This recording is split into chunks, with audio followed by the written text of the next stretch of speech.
അപ്പൊ നമ്മൾ ഇന്നത്തെ ക്ലാസ് സ്റ്റാർട്ട് ചെയ്യാണ്. ഇന്നത്തെ ക്ലാസ് നമ്മൾ പെരുന്തച്ചൻ എന്നുള്ള കവിതയാണ് എടുക്കുന്നത്. അതായത് പേപ്പർ 2-ലെ ഭാഗമാണ്. അപ്പൊ നമ്മൾ സിലബസ് നോക്കുകയാണെന്നുണ്ടെങ്കിൽ സിലബസ് നോക്കിക്കോളൂ. സിലബസിലെ പേപ്പർ 2-ല് മലയാളം ഓപ്ഷണലിന്റെ സിലബസിൽ പേപ്പർ 2-ല് യൂണിറ്റ് 2-ല് വരുന്ന ഒരു കവിതയാണ് പെരുന്തച്ചൻ എന്നുള്ള കവിത. ജി ശങ്കരക്കുറുപ്പിന്റെ പെരുന്തച്ചൻ എന്നുള്ള കവിത.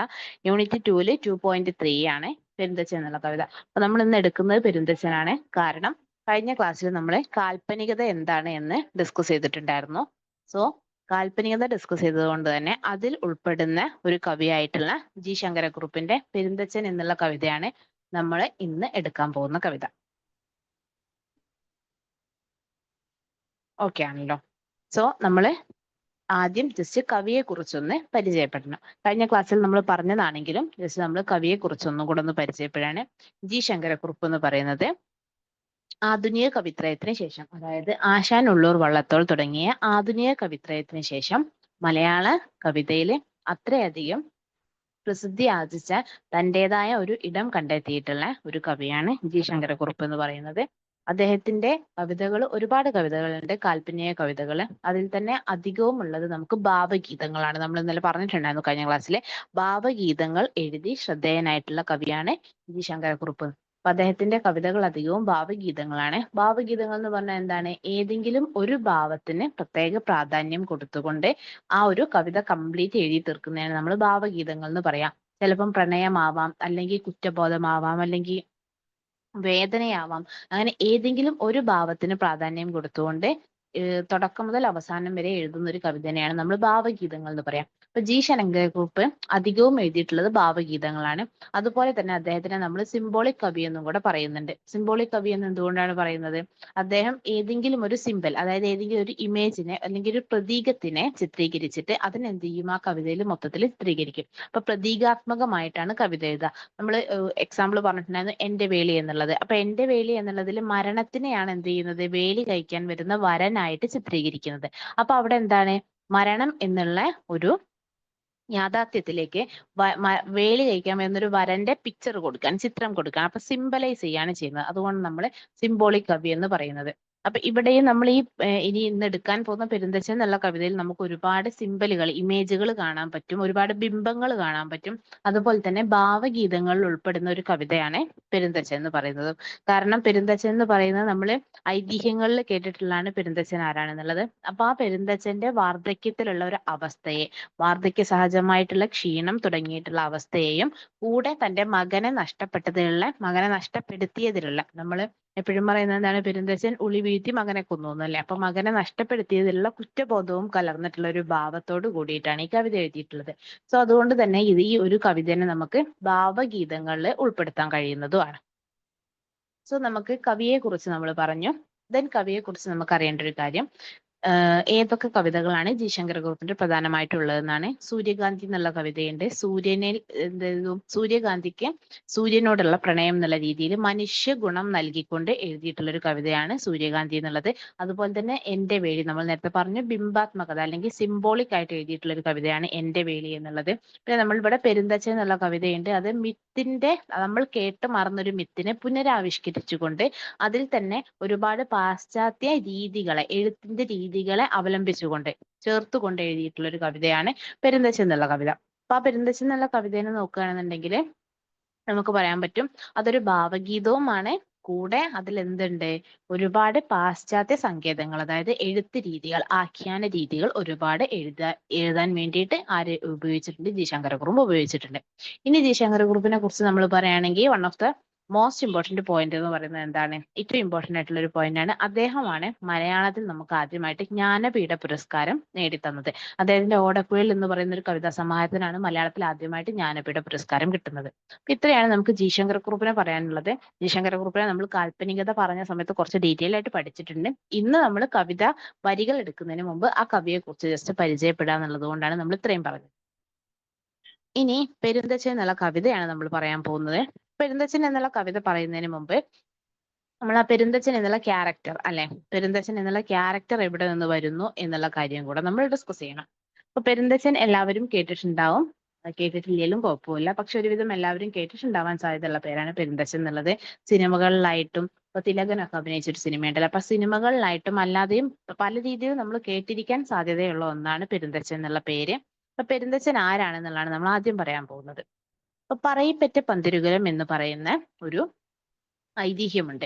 ഐതിഹ്യം എന്ന് പറയുമ്പോൾ അത് മുമ്പ് ഉണ്ടായിരുന്നു എന്ന് വിശ്വസിക്കപ്പെടുന്ന ഒരു കഥ അല്ലേ, അങ്ങനെ ഒരു മിത്ത് ഉണ്ട്. അപ്പൊ പറയിപ്പറ്റ പന്തിരുകുലം എന്ന് പറയുന്നത് അതിൽ വരരുചി എന്ന് പറയുന്ന ഒരു ബ്രാഹ്മണൻ, അദ്ദേഹത്തിന് അന്നത്തെ കാലത്തെ അവർണ യുവതികൾ, അതായത് ജാതിയിൽ താഴ്ന്ന യുവതികളെ വിവാഹം കഴിക്കാൻ പാടില്ല. പക്ഷെ അദ്ദേഹം വിവാഹം കഴിച്ചത് ജാതിയിൽ താഴ്ന്ന പറയിയായിട്ടുള്ള ഒരു പെണ്ണിനെയാണ് എന്നറിയുമ്പോൾ അദ്ദേഹം എന്ത് ചെയ്യുന്നു, വരരുചിയും പറയും കൂടെ സഞ്ചരിക്കുകയാണ്, ലോകം മുഴുവൻ യാത്ര ചെയ്യാണ്. അങ്ങനെ യാത്ര ചെയ്യുന്നതിനിടയിൽ പ്രസവിക്കുന്ന കുഞ്ഞുങ്ങളെ ആ സ്ഥലങ്ങളിൽ തന്നെ എന്ത് ചെയ്യും, ഒരു ചോദ്യവും കൂടാതെ ഉപേക്ഷിക്കണം എന്നുള്ളതാണ് വരരുചിയുടെ കണ്ടീഷൻ എന്ന് പറയുന്നത്. അങ്ങനെ വരരുചിയും പറയും യാത്ര ചെയ്യുമ്പോൾ 12 കുഞ്ഞുങ്ങളാണ് ഉണ്ടാവുന്നത്. ആ 12 കുഞ്ഞുങ്ങളെയും പല സ്ഥലങ്ങളിലായിട്ട് ഉപേക്ഷിക്കുന്നു. ഈ 12 കുഞ്ഞുങ്ങളെയാണ് നമ്മൾ പറയിപ്പറ്റ പന്തിരുകുലം എന്ന് പറയുന്നത്. പന്തിരുകുലം എന്ന് പറഞ്ഞാൽ 12 പേരടങ്ങുന്ന ഒരു കുലം. അപ്പൊ പറയിപ്പെറ്റിട്ടുള്ള പന്തിരുകുലം 12 മക്കളെയാണ്, പറയിപ്പെറ്റിട്ടുള്ള 12 മക്കളെയാണ് നമ്മൾ പറയിപ്പറ്റ പന്തിരുകുലം എന്ന് പറയാ. ഈ 12 പേരും ഓരോ വീടുകളിൽ അല്ലെങ്കിൽ ഓരോ കുടുംബത്തിൽ ഓരോ നാടുകളിലായിട്ട് വളരുകയാണ് ചെയ്യുന്നത്. അവരെന്ത് ചെയ്യുന്നു, ഓരോരോ ജാതിയിലായിട്ടാണ് വളരുന്നത്. ഓരോരോ മേഖലകളിൽ വ്യക്തിശോഭ തെളിയിച്ചവരാണ്. അതായത് അവർ ഓരോരോ മേഖലകളിൽ അവരുടെ കഴിവ് തെളിയിച്ചവരാണ്. അതിൽ നമ്മൾ നാറാണത്ത് ഭ്രാന്തൻ, അതുപോലെ ഒരുപാട് അഗ്നിഹോത്രി, അങ്ങനെ ഒരുപാട് പേരുണ്ട്. അതിലൊരാളാണ് പെരുന്തച്ചൻ എന്ന് പറയുന്നത്. അപ്പൊ പെരുന്തച്ചൻ കഴിവ് തെളിയിച്ച മേഖലയാണ് എന്ത്, തച്ചനാണ് പെരുന്തച്ചൻ. പെരുന്തച്ചൻ കഴിവ് തെളിയിച്ച മേഖല. ഓക്കെ, ഞാൻ പറയുന്നത് കേൾക്കുന്നുണ്ടല്ലോ അല്ലെ? അനു ആൻഡ് നകുൽ ഓഡിബിൾ ആണല്ലോ? ജസ്റ്റ് ഒന്ന് മെസ്സേജ് ഇട്ടേക്കണേ ഓഡിബിൾ ആണെന്നുണ്ടെങ്കിൽ. കുറച്ച് ലേറ്റ് ആയിട്ടുണ്ട്, പക്ഷെ പറഞ്ഞു തുടങ്ങിയിട്ടേ ഉള്ളൂ കേട്ടോ. അനു പറഞ്ഞു തുടങ്ങിയിട്ടേ ഉള്ളൂ ക്ലാസ്. അപ്പൊ നമ്മൾ ജസ്റ്റ് തുടങ്ങുന്നേ ഉള്ളൂ. ആരാണ് പെരുന്തച്ചൻ എന്നുള്ളതാണ് പറഞ്ഞു തുടങ്ങുന്നത്, കവിതയിലേക്ക് കടന്നിട്ടില്ല. സോ നിങ്ങൾക്ക് ഫോളോ ചെയ്യാവുന്നതാണ്. അപ്പോൾ നമ്മൾ പെരുന്തച്ചൻ ആരാണെന്നാണ് പറയുന്നത്. പറയിപ്പറ്റ പന്തിരുകുലത്തിൽ ഒരാളാണ് പെരുന്തച്ചൻ. പെരുന്തച്ചൻ എന്താണ്, തച്ചനായിരുന്നു അല്ലെ? നമ്മൾ ഇന്ന് പറയുന്ന അല്ലെ ആശാരി എന്നൊക്കെ പറയുന്ന രീതിയിൽ അതിനെ വലിയ രീതിയിൽ നമ്മൾ പറയും ശില്പി അല്ലെ. അപ്പൊ തച്ചനായിരുന്നു പെരുന്തച്ചന്. അപ്പൊ ഐതിഹ്യത്തിൽ നിന്നും പല രൂപത്തിൽ എന്ത് ചെയ്തിട്ടുണ്ട്, പിന്നീട് വന്ന എഴുത്തുകാര് ആ ഒരു പെരുന്തച്ചന്റെ കഥയെ എഴുതിയിട്ടുണ്ട്. അപ്പൊ പെരുന്തച്ചൻ തച്ചനായിരുന്നു. അദ്ദേഹത്തിന്റെ മകനും തന്നോളം പോകുന്നൊരു തച്ചനായി വളരുന്നത് കാണുന്ന സമയത്ത് അസൂയ മൂത്ത് മകനെ കൊന്നു എന്നതാണ് ഐതിഹ്യത്തിലുള്ള കഥ. അസൂയ മൂത്ത് ഉളി വീഴ്ത്തി മകനെ കൊന്നു, ഇതാണ് ഐതിഹ്യത്തിലുള്ള കഥ. ഈ കഥയെയാണ് നമ്മൾ എന്ത് ചെയ്യുന്നത്, ഇവിടെ ജി ശങ്കരക്കുറുപ്പ് ഒന്നും കൂടെ കവിതാ രൂപത്തില് ഒരു പുനർസൃഷ്ടിക്കുക പറഞ്ഞാൽ എന്താണ്, അദ്ദേഹം ഈ ഐതിഹ്യത്തിൽ നിന്നുള്ള ആ ഒരു മൂലകഥ എന്ന് പറഞ്ഞിട്ടുണ്ടെങ്കിൽ ആ ഒരു സത്ത് അല്ലെ, ആ ഒരു ക്രക്സ്, ആ ഒരു ക്രക്സിനെ എടുത്തിട്ട് തന്റേതായ രീതിയിൽ പുനർസൃഷ്ടിക്കാൻ, തന്റേതായ രീതിയിൽ വീണ്ടും ഒന്നും കൂടെ സൃഷ്ടിക്കുന്നതിനാണ് പുനർസൃഷ്ടിക്കാൻ പറയാം. അങ്ങനെ പുനർസൃഷ്ടിക്കുകയാണ് ചെയ്യുന്നത് ആര്, ജി ശങ്കരക്കുറുപ്പ് ഇവിടെ പെരുന്തച്ചൻ എന്നുള്ള കവിതയിൽ. അപ്പൊ ഈ ഒരു തച്ചന്റെ അല്ലെങ്കിൽ പെരുന്തച്ചന്റെ ഒരു ഐതിഹ്യത്തിനെ പലരും പല രീതിയിൽ എഴുതിയിട്ടുണ്ട്. ഇപ്പൊ വൈലോപ്പിള്ളി തച്ചന്റെ മകൻ എന്നുള്ള രീതിയിൽ ഒരു കവിത എഴുതിയിട്ടുണ്ട്. വിജയലക്ഷ്മി തച്ചന്റെ മകൾ എന്നുള്ള രീതിയിൽ ഒരു കവിത എഴുതിയിട്ടുണ്ട്. നിങ്ങൾ ലെക്ചർ നോട്ട് എഴുതിയെടുക്കുക കേട്ടോ ക്ലാസ്സിൽ. എന്തായാലും കവിതയുടെ വരികൾ ഞാൻ നിങ്ങൾക്ക് സ്ക്രീനിൽ പ്രസന്റ് ചെയ്യും. ലെക്ചർ നോട്ടായിട്ട് ചെറിയ പോയിന്റുകൾ എഴുതിയെടുക്കുക. എല്ലാ വരികളുടെ അർത്ഥം ഒന്നും എഴുതിയെടുക്കേണ്ട ആവശ്യമില്ല, വായിച്ചാൽ മനസ്സിലാക്കാവുന്നതാണ്. അപ്പൊ അങ്ങനെ പല രീതിയിലും എന്ത് ചെയ്തിട്ടുണ്ട്, പല എഴുത്തുകാരും എഴുതിയിട്ടുണ്ട്. പക്ഷെ അതിൽ ഏറ്റവും മികച്ചതായിട്ട് എപ്പോഴും പറയുന്നത് ജിയുടെ പെരുന്തച്ചൻ എന്നുള്ള കവിതയാണ്. അതായത് ജി എന്ന് പറഞ്ഞാൽ ജി ശങ്കരക്കുറുപ്പ്. ജി ശങ്കരക്കുറുപ്പിന്റെ പെരുന്തച്ചൻ എന്നുള്ള കവിതയാണ്. അത് എന്തുകൊണ്ടെന്ന് വെച്ചിട്ടുണ്ടെങ്കിൽ ഇപ്പോഴും വായിക്കപ്പെടുന്ന രീതിയിലേക്ക് വീണ്ടും വീണ്ടും വീണ്ടും പുനരാവിഷ്കരിക്കുന്ന രീതിയിലേക്ക് ഒരുപാട് അർത്ഥതലങ്ങൾ കണ്ടെത്തുന്ന രീതിയിലേക്ക് എഴുതപ്പെട്ടിട്ടുള്ള ഒരു കവിതയാണ് പെരുന്തച്ചൻ എന്നുള്ളത്. അതായത് ഒരു ആളുടെ മെന്റൽ സ്റ്റേറ്റ്, മാനസിക അവസ്ഥേനെ വെച്ചുകൊണ്ട്, മാനസിക അപഗ്രഥനം എന്ന് പറയും നമ്മൾ. എന്തുകൊണ്ട്, അതായത് മനസ്സിലുള്ളത് എന്താണെന്നും കൂടെ മനസ്സിലാക്കാൻ ശ്രമിച്ചുകൊണ്ട് എഴുതുന്നത്, അതാണ് മാനസിക അപഗ്രഥന രീതി എന്ന് പറയുന്നത്. അപ്പൊ മാനസിക അപഗ്രഥന രീതിയോട് കൂടിയിട്ട് എഴുതിയിട്ടുള്ള ഒരു കവിതയാണ് പെരുന്തച്ചൻ എന്നുള്ളത്. അപ്പോൾ ആ ഒരു കവിതയാണ് നമുക്ക് ഇവിടെ പഠിക്കാനുള്ളത്. ഓക്കെ ആണല്ലോ? ഇത്രയും പറഞ്ഞത് ഓക്കെ ആണല്ലോ? അപ്പൊ നമുക്ക് കവിതയിലേക്ക് ഡയറക്റ്റ് പോവാം. അതിനു മുമ്പ് ഇതുവരെ പറഞ്ഞത് ഓക്കെ അല്ലേ? എന്തെങ്കിലും ഡൗട്ട് ഉണ്ടെങ്കിൽ ഇപ്പൊ ചോദിക്കാം കേട്ടോ. അനു ആൻഡ് നകുൽ.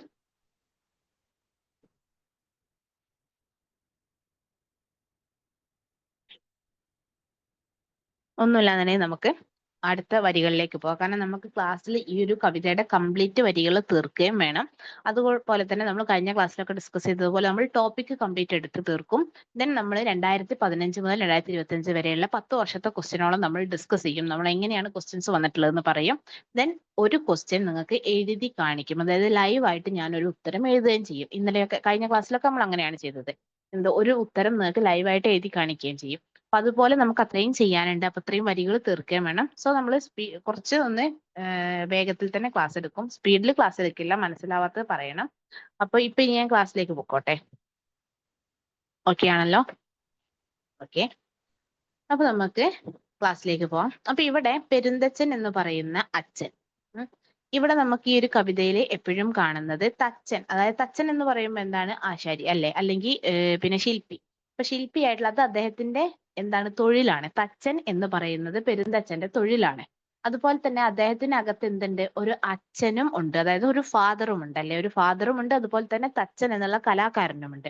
അദ്ദേഹത്തിന്റെ കഴിവാണ്, അതൊരു കലാകാരനുമുണ്ട്. അപ്പൊ ഇവിടെ എപ്പോഴും മകനെ ഉളിവീഴ്ത്തി കൊന്നു എന്ന് പറയപ്പെടുന്ന ഐതിഹ്യത്തിനെ ജി ശങ്കരക്കുറുപ്പ് എടുത്ത് എഴുതുകയാണ് ചെയ്യുന്നത്. അപ്പൊ ആ ജി ശങ്കരക്കുറുപ്പ് എഴുതുന്ന സമയത്ത് അതിനൊരു പശ്ചാത്തലം കൊടുക്കുന്നുണ്ടാവും. എപ്പോഴെങ്കിലും ഇപ്പൊ മകൻ മരിച്ച ഉടനെ എഴുതുകയാണോ ചെയ്യുക? അങ്ങനെയല്ല. ഇവിടെ നമുക്കൊരു പശ്ചാത്തലം കൊടുത്തിട്ടുണ്ട്. ഈ പെരുന്തച്ചൻ തന്റെ വാർദ്ധക്യ അവസ്ഥയിലാണ് ഉള്ളത്. അതായത് ആകെയുള്ള ഒരു മകനായിരുന്നു. ആ ഒരു മകനെ നഷ്ടപ്പെട്ടു അല്ലെങ്കിൽ നഷ്ടപ്പെടുത്തി. ആ മകൻ നഷ്ടപ്പെട്ട വേദനയുണ്ട്, അല്ലെങ്കിൽ നഷ്ടപ്പെടുത്തിയ കുറ്റബോധമുണ്ട്. അതുപോലെ തന്നെ വാർദ്ധക്യ അവസ്ഥയിലാണ് ആ ഒരു വ്യക്തി ഉള്ളത്. അപ്പൊ നമ്മളൊരു മാനുഷികമായിട്ടൊരു മനുഷ്യന്റെ ഒരു ആസ്പെക്റ്റിൽ ചിന്തിച്ച് നോക്കുമ്പോൾ എന്താണ്? നമ്മൾ ആസ് എ പേഴ്സൺ നമ്മൾ ചിന്തിച്ച് നോക്കുമ്പോൾ എന്താണ്? നമുക്ക് ആകെയുള്ള ഒരു മകനെ നമ്മൾ നഷ്ടപ്പെടുത്തുന്നു. അതുപോലെ തന്നെ നമ്മൾ ഉണ്ടാവുന്നത് ആ മക്കൾ നമുക്ക് ഊന്നുവടിയായേനെ എന്ന് പറയുമ്പോൾ എന്താണ്? നമുക്ക് സഹായത്തിന്, ഹെൽപ്പിന് ഉണ്ടാവേണ്ട ഒരു കാലഘട്ടത്തിലാണ് നമ്മൾ ജീവിച്ചിരിക്കുന്നത്. ഏത്? വാർദ്ധക്യത്തില്.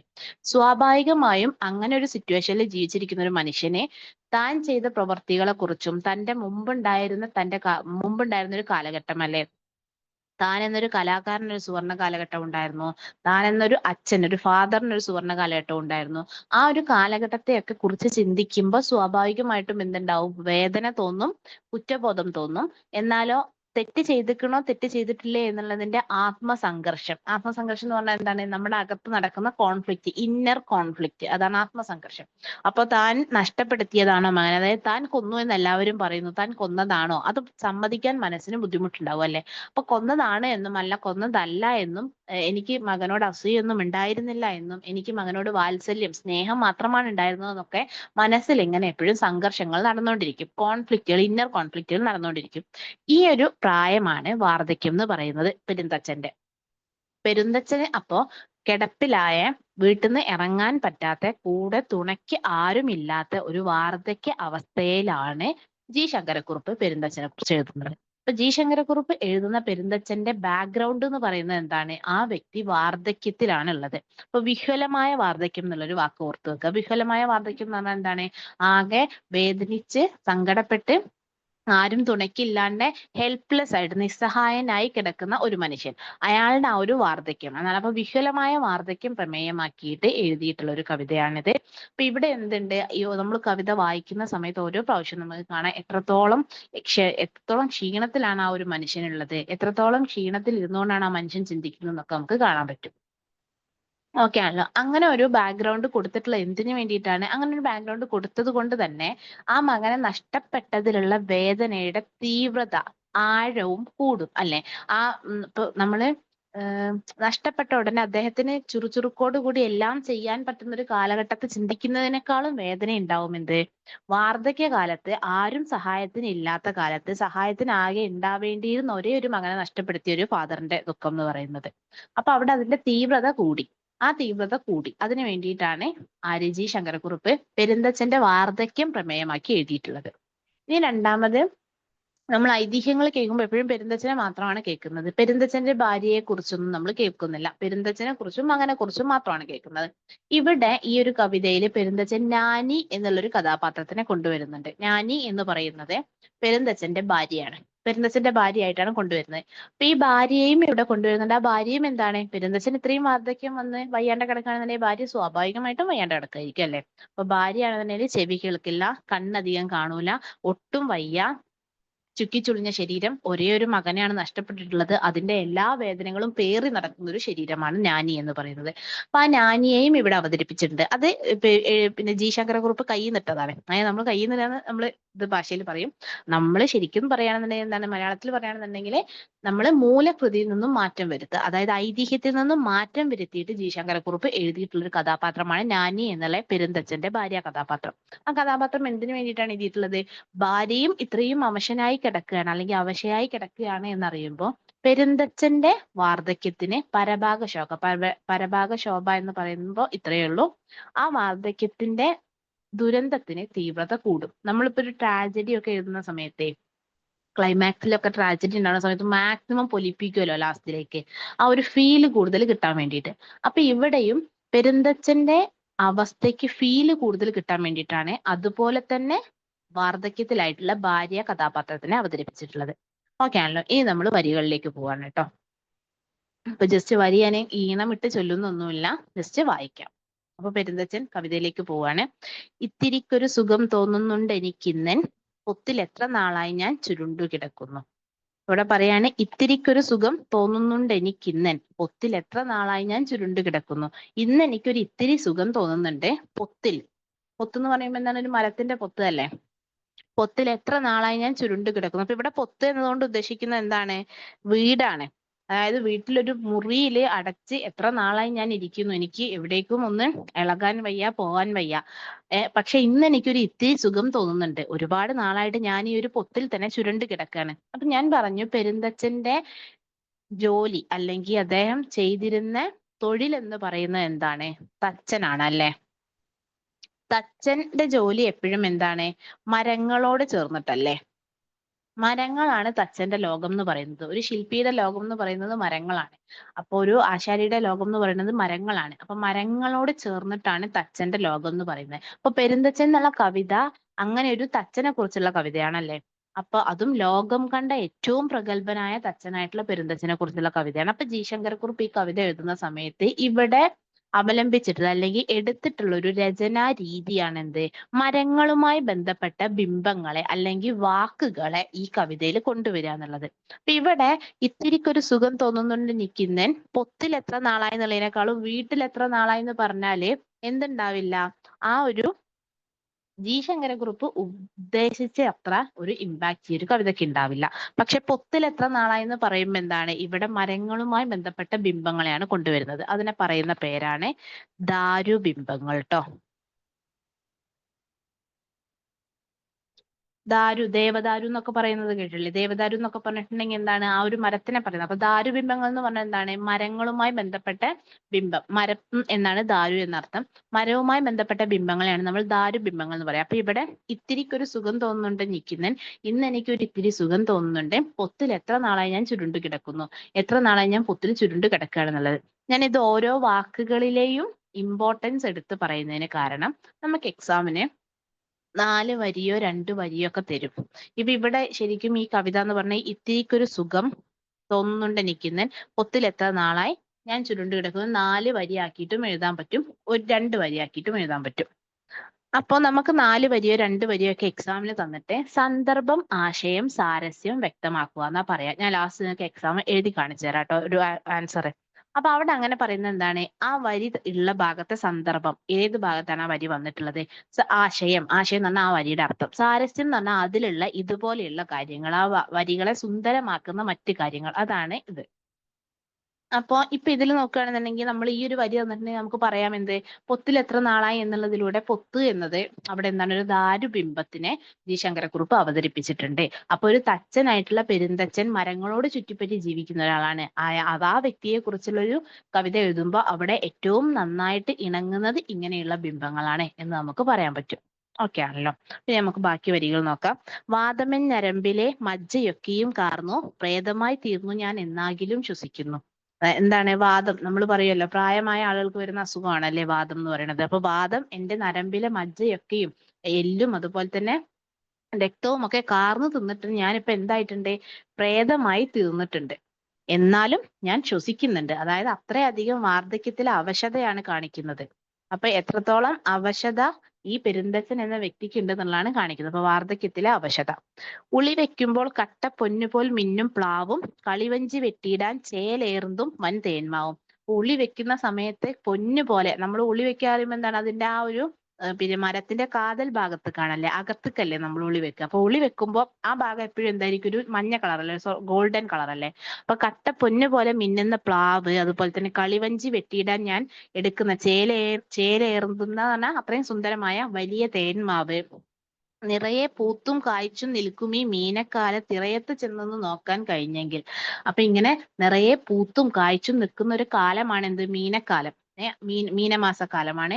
ആ ഒരു സമയത്ത് എനിക്ക് ഇറയത്ത് ചെന്നൊന്ന് നോക്കാൻ കഴിഞ്ഞെങ്കിൽ. അപ്പൊ ഇറയത്ത് ചെന്ന് നോക്കാൻ പോലും പറ്റാത്ത അത്രയും എന്താണ്, വാർദ്ധക്യ സഹജമായിട്ട് വാർദ്ധക്യം ബാധിച്ചു എന്നുള്ളതാണ്. അപ്പൊ ഇറയത്ത് എന്ന് പറഞ്ഞിട്ടുണ്ടെങ്കിൽ എന്താണ്, മുറ്റത്ത് അല്ലേ, അല്ലെങ്കിൽ വീടിന്റെ സിറ്റ് ഔട്ട്, ആ ഭാഗത്തൊന്ന് ചെന്ന് നോക്കാൻ കഴിഞ്ഞെങ്കിൽ എന്ന് പറയുമ്പോ അത്ര പോലും എണീക്കാനോ ഇളകാനോ പറ്റാത്ത രീതിയിൽ ആ മനുഷ്യൻ എന്തായി പോയി, വാർദ്ധക്യത്തിൽ വീണുപോയി എന്നുള്ളതാണ് ഇവിടെ ഈ ഒരു വാക്കുകൊണ്ട് അർത്ഥമാക്കുന്നത്. ഓക്കെ ആണല്ലോ. അപ്പൊ നിറയെ പൂത്തും കാഴ്ച നിൽക്കുന്ന ഈ ഒരു മീനക്കാലത്ത് എനിക്ക് ഇറയത്ത് ചെന്നത് നോക്കാൻ കഴിഞ്ഞെങ്കിൽ. അപ്പൊ ഇത്ര നമ്മൾ ആകെ 4 വരിയാണ് പറഞ്ഞത്. ഇവിടെ എന്താ പറയുന്നത്, എനിക്ക് ഇന്നൊരു ഇത്തിരി സുഖം തോന്നുന്നുണ്ട്, ഞാൻ ഒരുപാട് നാളായിട്ട് ഈ പൊത്തിൽ തന്നെ ചുരുണ്ട് കിടക്കുകയാണ്, എന്റെ ശരീരം മൊത്തത്തിൽ എന്ത് ചെയ്തു, വാദം കാർന്നു തിന്നിട്ടുണ്ട്, എന്നാലും ഞാൻ ശ്വസിച്ചുകൊണ്ടിരിക്കുന്നു. അപ്പൊ വാർദ്ധക്യത്തിൽ അവശതയാണ് കാണിക്കുന്നത്. ഞാൻ ഉളി വെക്കുമ്പോൾ മിന്നുന്ന പോലെയുള്ള പ്ലാവും അതുപോലെ തന്നെ തേന്മാവും, പിന്നെ ഈ ഒരു മീനക്കാലം എന്ന് പറഞ്ഞാൽ നിറയെ പൂത്തും കാഴ്ച നിൽക്കുന്ന കാലമാണ്, ഇപ്പൊ എനിക്കൊന്ന് പുറത്തിറങ്ങാൻ കഴിഞ്ഞിരുന്നെങ്കിൽ എന്ന് ആഗ്രഹിക്കുകയാണ് ആ ഒരു പെരുന്തച്ചൻ എന്നുള്ള വ്യക്തി. ഇനി പറയാം, എൻ പറമ്പിലിൽ ഒറ്റ കുറ്റിവാഴയും എനിക്ക് ഇമ്പമാണ് എവിടെയാണെങ്കിലും മരം കണ്ടാൽ. ഇവിടെ പറയുന്ന നോക്കി, എന്റെ പറമ്പിൽ ഒരു കുറ്റിവാഴ പോലും ഇല്ല. ഒരു എന്താ പറയാ, മരങ്ങളെ അത്രയും സ്നേഹിച്ച, മരങ്ങളോട് ഇണങ്ങി ജോലി ചെയ്ത് ജീവിച്ച ഒരു വ്യക്തിയായിട്ടുള്ള പെരുന്തച്ചനാണ് പറയുന്നത്. അദ്ദേഹത്തിന്റെ അവസ്ഥ എവിടെ എത്തി എന്നുള്ളതാണ്. എന്റെ മരമ്പിൽ ഒരു കുറ്റിവായ പോലുമില്ല, എനിക്ക് ഇമ്പമാണ്. ഇമ്പം എന്ന് പറഞ്ഞാൽ എന്താ, ഇഷ്ടമാണ്. എനിക്ക് ഇമ്പമാണ് എവിടെയാണെങ്കിലും മരം കണ്ടാൽ. എനിക്ക് ഇഷ്ടമാണ് എവിടെയെങ്കിലും മരം കണ്ടാൽ. 9 ആൾ പിടിച്ചാലും പിടികൂടാതുണ്ട് ഒറ്റ തമ്പക മുളിയന്നൂർ അമ്പല മൈതാനത്തിൽ. 9 ആള് പിടിച്ചാൽ, 9 ആൾ എന്ന് പറഞ്ഞാൽ എന്താ, എങ്ങനെയാണ്, ആ ഒരു മരത്തിന്റെ തടി 9 ആള് വട്ടം ചുറ്റി പിടിച്ചാൽ പോലും കിട്ടാത്ത അത്രയും വലിയ തടിയുള്ള എന്ത് മരമുണ്ട്, തമ്പക മരം. തമ്പക മരം എവിടെയുണ്ട്, ഉളിയന്നൂർ അമ്പല മൈതാനത്തുണ്ട്. അപ്പൊ ഇദ്ദേഹത്തിന്റെ ഏത് കാലഘട്ടത്തിനെ ഓർക്കുകയാണ്, തച്ചനായിരുന്ന സുവർണ കാലഘട്ടത്തിനെ ഓർക്കുകയാണ്. അതിൽ എന്തില്ല, വളവില്ല, ഒരു പോടും കേടുമില്ല. പോടും കേടൊന്നുമില്ല എന്ന് പറയുന്നത് എന്താണ്, ഒരു പ്രശ്നവുമില്ലാത്ത മരമാണ്, കേടുമില്ല. കണ്ണാൽ ഞാൻ ഒന്ന് അളന്നിട്ടൊരു 80 കോലിനപ്പുറം പോകും. അപ്പൊ ഇദ്ദേഹത്തിന്റെ എന്താ പറയുന്നത്, അദ്ദേഹത്തിന്റെ കഴിവിനെയാണ് ഇവിടെ കാണിക്കുന്നത്. തച്ചൻ എന്നുള്ള അദ്ദേഹത്തിന്റെ കഴിവിനെയാണ്. അതായത് കണ്ണുകൊണ്ടൊന്ന് അളന്നാൽ തന്നെ അദ്ദേഹത്തിന് നിശ്ചയിക്കാൻ പറ്റും ഈ ഒരു മരത്തിന്റെ, അദ്ദേഹത്തിന്റെ ആ ഒരു മരത്തിന്റെ കാതല് വെച്ച് ആ മരത്തിന് കേടൊന്നും ഉണ്ടോ ഇല്ലേ, അതിന് വളവുണ്ടോ, അതുപോലെ തന്നെ ആ ഒരു മരം കൊണ്ട് എത്ര കോല് കിട്ടും, തടി കിട്ടും, എത്ര വീടുകൾക്ക് മേൽക്കൂര ഉണ്ടാക്കാം എന്നൊക്കെ കണ്ണുകൊണ്ട് തന്നെ അളന്നെടുക്കാൻ പറ്റും. അത് കാണിക്കുന്ന അദ്ദേഹത്തിന്റെ കഴിവിനെയാണ്. അതായത് തച്ചൻ എന്നുള്ള കഴിവിനെയാണ് അവിടെ കാണിക്കുന്നത്. അപ്പം വളവും പോടും ഒന്നുമില്ല, കണ്ണാൽ ഒന്ന് അളന്നാൽ തന്നെ ഒരു 8-9 കോലിനപ്പുറം ആ ഒരു മരം പോകും. ഏത്, ഉളിയന്നൂർ അമ്പല മൈതാനത്തുള്ള മരം. മുറിച്ചാൽ അത് മതി, നാട്ടിലെ പുരക്കെല്ലാം മുളമോന്തായം മാറ്റാം, ഉത്തരത്തിനും കിട്ടും. അപ്പൊ ആ ഒരു മരം മുറിച്ചാൽ തന്നെ എന്താണ്, നാട്ടിലെ പുരക്കെല്ലാം തന്നെ മുളമോന്തായം കയറ്റാൻ പറ്റും. അന്നൊക്കെ ഈ മരം കൊണ്ടുള്ള വീടുകളല്ലേ, അപ്പൊ മുളമോന്തായം കയറ്റുക എന്ന് പറഞ്ഞിട്ടുണ്ടെങ്കിൽ ഉത്തരം കയറ്റുക എന്നുള്ളത്. അതുപോലെ തന്നെ ഉത്തരത്തിന് കിട്ടുകയും ചെയ്യും എന്നാണ് അതിൽ പറയുന്നത്. അല്ലെങ്കിൽ ഊരാൺമക്കാർ മോഹിക്കും പോലെ ചെത്തി ഇല്ല മാളികൾക്ക് ചീലാന്തികൾ ഒപ്പിക്കാം. അപ്പൊ നാട്ടിൽ ബാക്കിയുള്ള വീടുകൾക്കൊക്കെ മുളമോന്തായം കയറ്റാൻ പറ്റും. അതുമല്ല തന്നെ ഊരാൺമക്കാർ എന്ന് പറഞ്ഞാൽ എന്താണ്, ആ നാട്ടിലെ വലിയ ആളുകൾ, പ്രഭുക്കന്മാർ മോഹിക്കും പോലെ അത് ചെത്തിയിട്ട് ഇല്ല മാളികകൾക്ക് പറയുമ്പോൾ എന്താണ്, ഇല്ലത്തിന്റെ മാളിക കേട്ടോ, ഇല്ലത്തിന്റെ മാളികകൾക്ക് ചീലാന്തി ഒപ്പിക്കാൻ പറഞ്ഞാൽ എന്താണ്, മാളികകൾക്ക് ഭയങ്കര, നമ്മൾ ഇന്ന് സീലിംഗ് എന്നൊക്കെ പറയില്ലേ, അതുപോലെ ഭംഗിയായിട്ട് പണിയുന്നതിനെയാണ് ചീലാന്തി ഒപ്പിക്കാറ്. അപ്പൊ ചീലാന്തി ഒപ്പിക്കാൻ പറ്റും. അപ്പൊ ഇത് ഇത്രയും പറഞ്ഞ എന്താണ്, ഈ 3 വരികളിൽ പറഞ്ഞ എന്താണ്, അദ്ദേഹത്തിന്റെ കഴിവാണ്. എത്രത്തോളം കഴിവുള്ള കലാകാരനായിരുന്നു അദ്ദേഹം എന്നുള്ളതാണ് പറയുന്നത്. പൂതലിച്ചു പോയ എന്റെ ഈ തടി കൊതിച്ചാൽ ആ കാതലിലുള്ളി നടത്തിയിടുവാനാവില്ലല്ലോ. ഇവിടെ പറയുന്ന നോക്കി, പൂതലിച്ചു പോയി എന്റെ ഈ തടി. ഏത് തടി, ശരീരം എന്നാണ് ഇവിടെ ഉദ്ദേശിക്കുന്നത്. പക്ഷെ അത് പിന്നെ അവിടെ ഉപയോഗിക്കുന്ന വാക്കുകൾ എങ്ങനെയുള്ളതാണ്, ദാരുബിംബങ്ങളാണ് അല്ലെ, മരവുമായി ബന്ധപ്പെട്ടിട്ടുള്ള ദാരുബിംബമല്ലേ ഉപയോഗിക്കുന്നത്. മരവുമായി ബന്ധപ്പെട്ടിട്ടുള്ള ബിംബങ്ങളെയാണ് അല്ലെങ്കിൽ വേർഡ്സുകളെയാണ് ഇവിടെ വാക്കുകളെയാണ് ഉപയോഗിക്കുന്നത്. പക്ഷെ ഇവിടെ ശരീരം എന്നുള്ളതാണ്. പൂതലിച്ചു പോയ എന്റെ ഈ തടി എന്ന് പറഞ്ഞാൽ എന്റെ ഈ തടി, എന്റെ ശരീരം പൂതലിച്ചു പോയി, നശിച്ചു പോയി, വാർദ്ധക്യത്തിലെത്തി. ഇനി ഞാൻ കൊതിച്ചാലും ആ ഒരു കാതലിൽ എന്ന് പറഞ്ഞാൽ ആ ഒരു മരത്തിൽ ഉളി വെക്കാൻ എനിക്ക് പറ്റില്ലല്ലോ, ഉളി നടത്തിയിടുവാൻ ആവില്ലല്ലോ. കരിവെറ്റില തുണ്ടും കൊട്ടടക്കയും നൂറിൻ തിരിയും പുകയില ഞെട്ടിയും തപ്പി വെടിവെക്കിലും കൂടി കേൾക്കില്ല കൂനിക്കൂടി പടിമേലിരിക്കുന്നു നാനിയും വയർ ചുങ്ങി. ഇപ്പൊ ഇവിടെ മുതൽ പറയുന്ന ആരെ പറ്റിയാണ്? ഭാര്യയെ കുറിച്ചാണ്. ഭാര്യയായ നാനിയെ കുറിച്ചാണ് പിന്നെ പറയുന്നത്. അപ്പൊ ഇവിടെ പറയാണ് കരിവെറ്റില തുണ്ടും കൊട്ടടക്കയും. കരിവെറ്റില തുണ്ട് പറഞ്ഞാൽ എന്താണ്? അവിടെ വേറെ ആരും കൊണ്ടുവന്ന് കൊടുക്കാനല്ല. അപ്പൊ വെറ്റിലയൊക്കെ കരിഞ്ഞുണങ്ങിയിട്ടുണ്ട്. കൊട്ടടക്ക പറഞ്ഞാൽ അടക്കയൊക്കെ അങ്ങനെ കൊട്ടടക്കയായിട്ട് എന്തായിട്ടുണ്ട്? പഴകിപ്പോയിട്ടുണ്ട്. കൊട്ടടക്കയായി. നൂറിൻ തരിയും പുകയില ഞെട്ടിയും തപ്പി ആര് നടക്കുന്നു? വെടിവെച്ചാൽ പോലും കേൾക്കില്ലാത്ത രീതിയിൽ. അപ്പൊ കേൾവി ശക്തിയില്ല. കൂനിക്കൂടി പടിമേലിരിക്കുന്നു നാനി. നാനിയും വയർ ചുങ്ങി. വയർ ചുങ്ങിയാണ് ആ ഒരു വ്യക്തിയുടെ, നാനിയുടെ വാർദ്ധക്യത്തിനെയാണ് കാണിക്കുന്നത്. വാർദ്ധക്യാവസ്ഥ എങ്ങനെയാണെന്നുള്ളത്. അപ്പൊ അവളും കിളവിയായി. അവളും എന്തായി? ഇന്ന് കിളവിയായി പോയി. പൂത്ത ചെമ്പകത്തെ പോൽ നിവർന്നും കടഞ്ഞെടുത്തതുപോലുടമ്പാർന്നും ചിരിച്ചു മൂന്നും കൂട്ടി പൂത്ത വെള്ളില പോലെ അരികത്തവൾ നിന്ന നാളുകൾ ഞാൻ ഓർക്കുന്നു. അപ്പൊ ഇവിടെ വരെ പറയുന്നത് എന്താണ്? ഇവിടെ മുതൽ അവളും കിളവിയായി മുതൽ പറയുന്നത് പൂത്ത ചെമ്പകത്തായി പോലെ, അതായത് അത്രയധികം വിടർന്ന് ഭംഗിയാർന്ന സൗന്ദര്യവതിയായിട്ടുണ്ടായിരുന്ന ഒരു കാലഘട്ടം ആർക്കുണ്ടായിരുന്നു? ഞാനിക്കുണ്ടായിരുന്നു. അപ്പൊ അവള് ചെമ്പകത്തൈ പോലെ പൂത്ത് നിവർന്ന് കടഞ്ഞെടുത്തതുപോലെയുള്ള ഉടമ്പ്, ശരീരം കൊണ്ട് ചിരിക്കുമ്പോ എന്താണ്? വെള്ളിലത്താളി പോലെ അത്രയും ഭംഗിയാർന്ന വെള്ള പല്ലുകൾ. അപ്പൊ ചിരിച്ചുകൊണ്ട് എന്റെ അരികത്ത് അവൾ നിന്ന നാളുകൾ ഞാൻ ഓർക്കുന്നു. ഒരു കാലത്ത് അവൾ എന്റെ അരികത്ത് അങ്ങനെയായിരുന്നു. അപ്പൊ പൂത്ത ചെമ്പകത്തൈ പോലെയായിരുന്നു, കടഞ്ഞെടുത്ത ഉടമ്പായിരുന്നു, ചിരിക്കുമ്പോ വെള്ളില പോലെയായിരുന്നു. എന്നരികത്ത് അവൾ നിന്ന നാളുകൾ ഞാൻ ഓർക്കുന്നു. പുരികം നരച്ചര കണ്ണുകൾ ചിതൽ തിന്ന പുറവാതിലിൽ കൂടി അലഞ്ഞു കുറെ നേരം. അപ്പൊ പുരികം നരച്ചര കണ്ണുകൾ എന്ന് പറയുന്നത് എന്താണ്? ആരുടെ? പെരുന്തച്ഛന്റെ കണ്ണുകൾ. പെരുന്തച്ഛൻ ഇങ്ങനെ ഓർക്കുകയാണ് ജ്ഞാനിയുടെ പഴയ രൂപം. എന്നിട്ട് ഇങ്ങനെ അദ്ദേഹം പുറത്തേക്ക് നോക്കുകയാണ്. ചിതൽ തിന്നിട്ടുള്ള പുറവാതിലിൽ കൂടെ ഇങ്ങനെ കുറച്ചു നേരം എന്ത് ചെയ്തു? കണ്ണുകൾ ഇങ്ങനെ നരച്ച ആ ഒരു കണ്ണുകൾ ഇങ്ങനെ അലഞ്ഞു കുറച്ചു നേരം. അതിനുശേഷം അദ്ദേഹം ഓർക്കുകയാണ്, പൊങ്ങുവാൻ കഴിഞ്ഞെങ്കിൽ നിരങ്ങാം കിഴവനെ താങ്ങുമായിരുന്നു എന്നൊക്കെ വിതുമ്പി പെരുന്തച്ഛൻ. അപ്പൊ അദ്ദേഹം ഓർക്കുകയാണ്, പൊങ്ങുവാൻ കഴിഞ്ഞു എന്നുണ്ടെങ്കിൽ എനിക്കൊന്ന് ഇത്തിരി ഒന്ന് പൊങ്ങുവാൻ, ശരീരം ഒന്ന് പൊക്കാൻ കഴിഞ്ഞെന്നുണ്ടെങ്കിൽ എനിക്കൊന്ന് നിരങ്ങാമായിരുന്നു. ഇനി അവള് വാർദ്ധക്യത്തിലല്ലായിരുന്നു എന്നുണ്ടെങ്കിൽ കിളവനെ താങ്ങുമായിരുന്നു. അവൾ എന്തെന്ത് ചെയ്യുന്നു? താങ്ങുമായിരുന്നു എന്നൊക്കെ പറഞ്ഞിട്ട് ആര്? പെരുന്തച്ഛൻ വിതുമ്പാണ്. അപ്പൊ ഇവിടെ എന്താണ്? നാനിയുടെ വാർദ്ധക്യം കാണിക്കുമ്പോ അത് നമ്മുടെ പെരുന്തച്ഛന്റെ വാർദ്ധക്യത്തിന് പരഭാഗ ശോഭ നൽകുന്നു. പരഭാഗ ശോഭ നൽകുന്നു പറയുമ്പോൾ വലിയ വാക്കാണെന്നൊന്നും ഓർക്കണ്ട. ഇത്രയേ ഉള്ളൂ. വാർദ്ധക്യത്തിലിരിക്കുന്ന പെരുന്തച്ഛന്റെ ആ ഒരു വാർദ്ധക്യത്തിന്റെ ദുരന്തത്തിന് തീവ്രത കൂടുന്നു, അല്ലെങ്കിൽ ആ ഒരു വേദനയ്ക്കും നമുക്ക് കിട്ടുന്ന ആ ഒരു ഫീലിന് തീവ്രത കൂടുന്നു. അത്രയേ ഉള്ളൂ കേട്ടോ. പരഭാഗ ശോഭ നൽകുന്നു. അതായത് ഒരാൾ വാർദ്ധക്യത്തിലാണോ ഒന്ന് നിരങ്ങാൻ പോലും വയ്യ, കൂടെയുള്ള ആളും അതേ വാർദ്ധക്യത്തിലാണ്, കണ്ണ് കാണില്ല, ചെവി കേൾക്കില്ല. അപ്പൊ എന്താണ്? നമുക്ക് അവിടെ ആ വ്യക്തികളോട് തോന്നുന്നൊരു സഹതാപം ഉണ്ടല്ലേ, അതിനു വേണ്ടിയിട്ടാണ് ഇങ്ങനൊരു കഥാപാത്രത്തിനെ ജി ശങ്കരക്കുറുപ്പ് അവതരിപ്പിച്ചിട്ടുള്ളത്. ഐതിഹ്യത്തിൽ പെരുന്തച്ഛന്റെ കൂടെ ഭാര്യ എന്നെ എവിടെയും അവതരിപ്പിച്ച് കാണുന്നില്ല. പക്ഷെ ജി ശങ്കരക്കുറുപ്പ് ഈ കവിതയിൽ അവതരിപ്പിച്ചിട്ടുള്ളത് അതിനു വേണ്ടിയിട്ടാണ്. ഇനി വീണ്ടും ആ സ്മരണയെ മായ്ക്കാനോ ചുളി വേറെ വീണ നെറ്റിമേൽ മെല്ലെ തടവി ചുങ്ങും കയ്യാൽ. അപ്പൊ പിന്നെ ഭാര്യനെ കുറിച്ചുള്ള, നാനിനെ കുറിച്ചുള്ള പഴയ ഓർമ്മകൾ, അതുപോലെ തന്നെ എനിക്കൊന്ന് നിരങ്ങാൻ പോലും വയ്യല്ലോ എന്നൊക്കെ ഓർത്തതിനെ മായ്ക്കാൻ വേണ്ടിയിട്ട് ചുളിവ് വീണ നെറ്റിയിൽ എന്ത് ചെയ്തു? കൈകൊണ്ടൊന്ന് എന്ത് ചെയ്തു? തടവി പെരുന്തച്ഛൻ. ഇനി പണി ചെയ്യുവാൻ മേലാതാകിലും തൊങ്കിത്തെങ്ങി പണിയാലയിൽ പുക്കൊന്നിരിക്കാൻ കഴിഞ്ഞെങ്കിലും. അപ്പൊ എനിക്ക് പണിയൊന്നും ചെയ്യാൻ വയ്യെങ്കിലും തൊങ്കിത്തെങ്ങി എന്ന് പറഞ്ഞാൽ എന്താണ്? എങ്ങനെയെങ്കിലും അങ്ങോട്ടും ഇങ്ങോട്ടും തപ്പി തടഞ്ഞെങ്കിലും പണിയാലയിൽ പുക്കൊന്നിരിക്കാൻ കഴിഞ്ഞാൽ, പുക്ക് എന്ന് പറഞ്ഞാൽ പ്രവേശിക്കുക എന്നാണ്. പണിയാലയിൽ എന്ന് പറഞ്ഞിട്ടുണ്ടെങ്കിൽ അദ്ദേഹത്തിന്റെ എന്ത് പണിയാല? ഒരു ആശാരിയുടെ പണിയാല ഉണ്ടാവും അല്ലെ? അപ്പൊ തച്ചന്റെ പണിയാലയിൽ, പണി ചെയ്യുന്ന സ്ഥലത്തൊന്ന് പോയിട്ട് ഇരിക്കാൻ, അവിടെ പ്രവേശിച്ചൊന്ന് ഇരിക്കാൻ എങ്കിൽ ഞാൻ മുഴക്കോലും ഉളിയും പണിക്കൂറിൽ പങ്കിടാറുള്ള ആഹ്ലാദം ഇന്നും നുണഞ്ഞേനെ, അല്ലെങ്കിൽ ഇപ്പോഴും നുണഞ്ഞേനെ. അപ്പൊ എന്താണ്? മുഴക്കോലും ഉളിയും ഒക്കെ എടുത്തിട്ട് അന്ന് ഞാൻ പണി ചെയ്യുമ്പോൾ എന്ത് ആഹ്ലാദമാണോ എനിക്ക് ഉണ്ടായിരുന്നത്, ആ ആഹ്ലാദം തന്നെ എനിക്ക് എന്ത് ചെയ്യാൻ കിട്ടുമായിരുന്നു. അവിടെ ഒന്ന് ജസ്റ്റ് ഒന്ന് ആ ഒരു പണിശാലയിൽ ചെന്ന് പോയിരിക്കാനെങ്കിലും പറ്റിയാൽ മതി, എനിക്ക് എന്ത് ചെയ്യാമായിരുന്നു, ഉളിയൊക്കെ വെച്ചിട്ട് ഞാൻ ചെയ്യുന്ന പണിയുടെ സന്തോഷം ആഹ്ലാദം നുണയാൻ കഴിഞ്ഞേനെ എന്നാണ് അദ്ദേഹം ചിന്തിക്കുന്നത്. അപ്പൊ ഇവിടെ ഞാനിത് പിന്നെ ഹൈലൈറ്റ് ചെയ്തിട്ടുള്ളത് കൊണ്ടാണ്, ഇത് UPSC ഒരു പ്രാവശ്യം PYQ ആയിട്ട് ചോദിച്ചിട്ടുണ്ട്.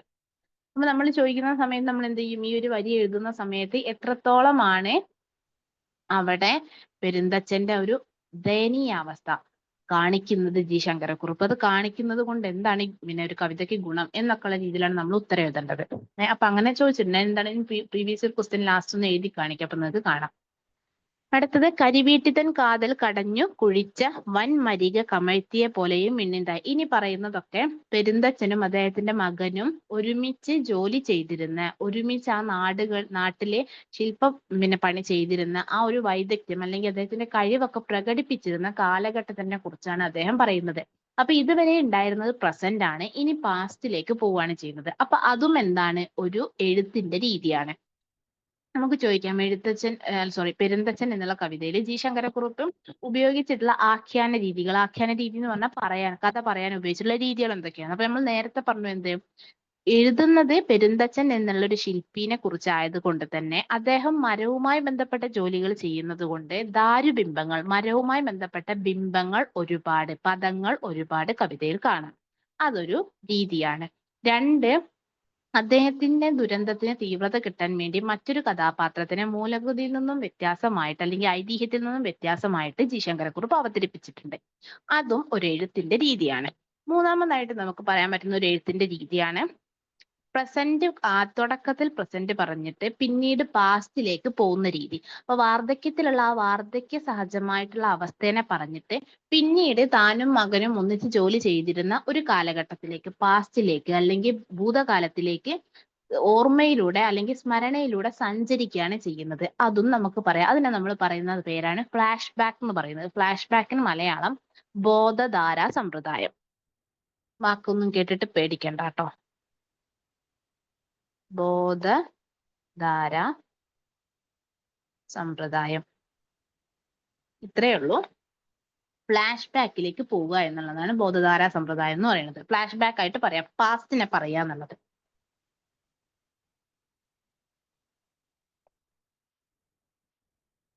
അപ്പൊ നിങ്ങൾ ഫ്ലാഷ് ബാക്ക് എഴുതുകയാണെന്നുണ്ടെങ്കിലും മലയാളത്തിൽ മംഗ്ലീഷിൽ എഴുതിയാൽ മതി കേട്ടോ.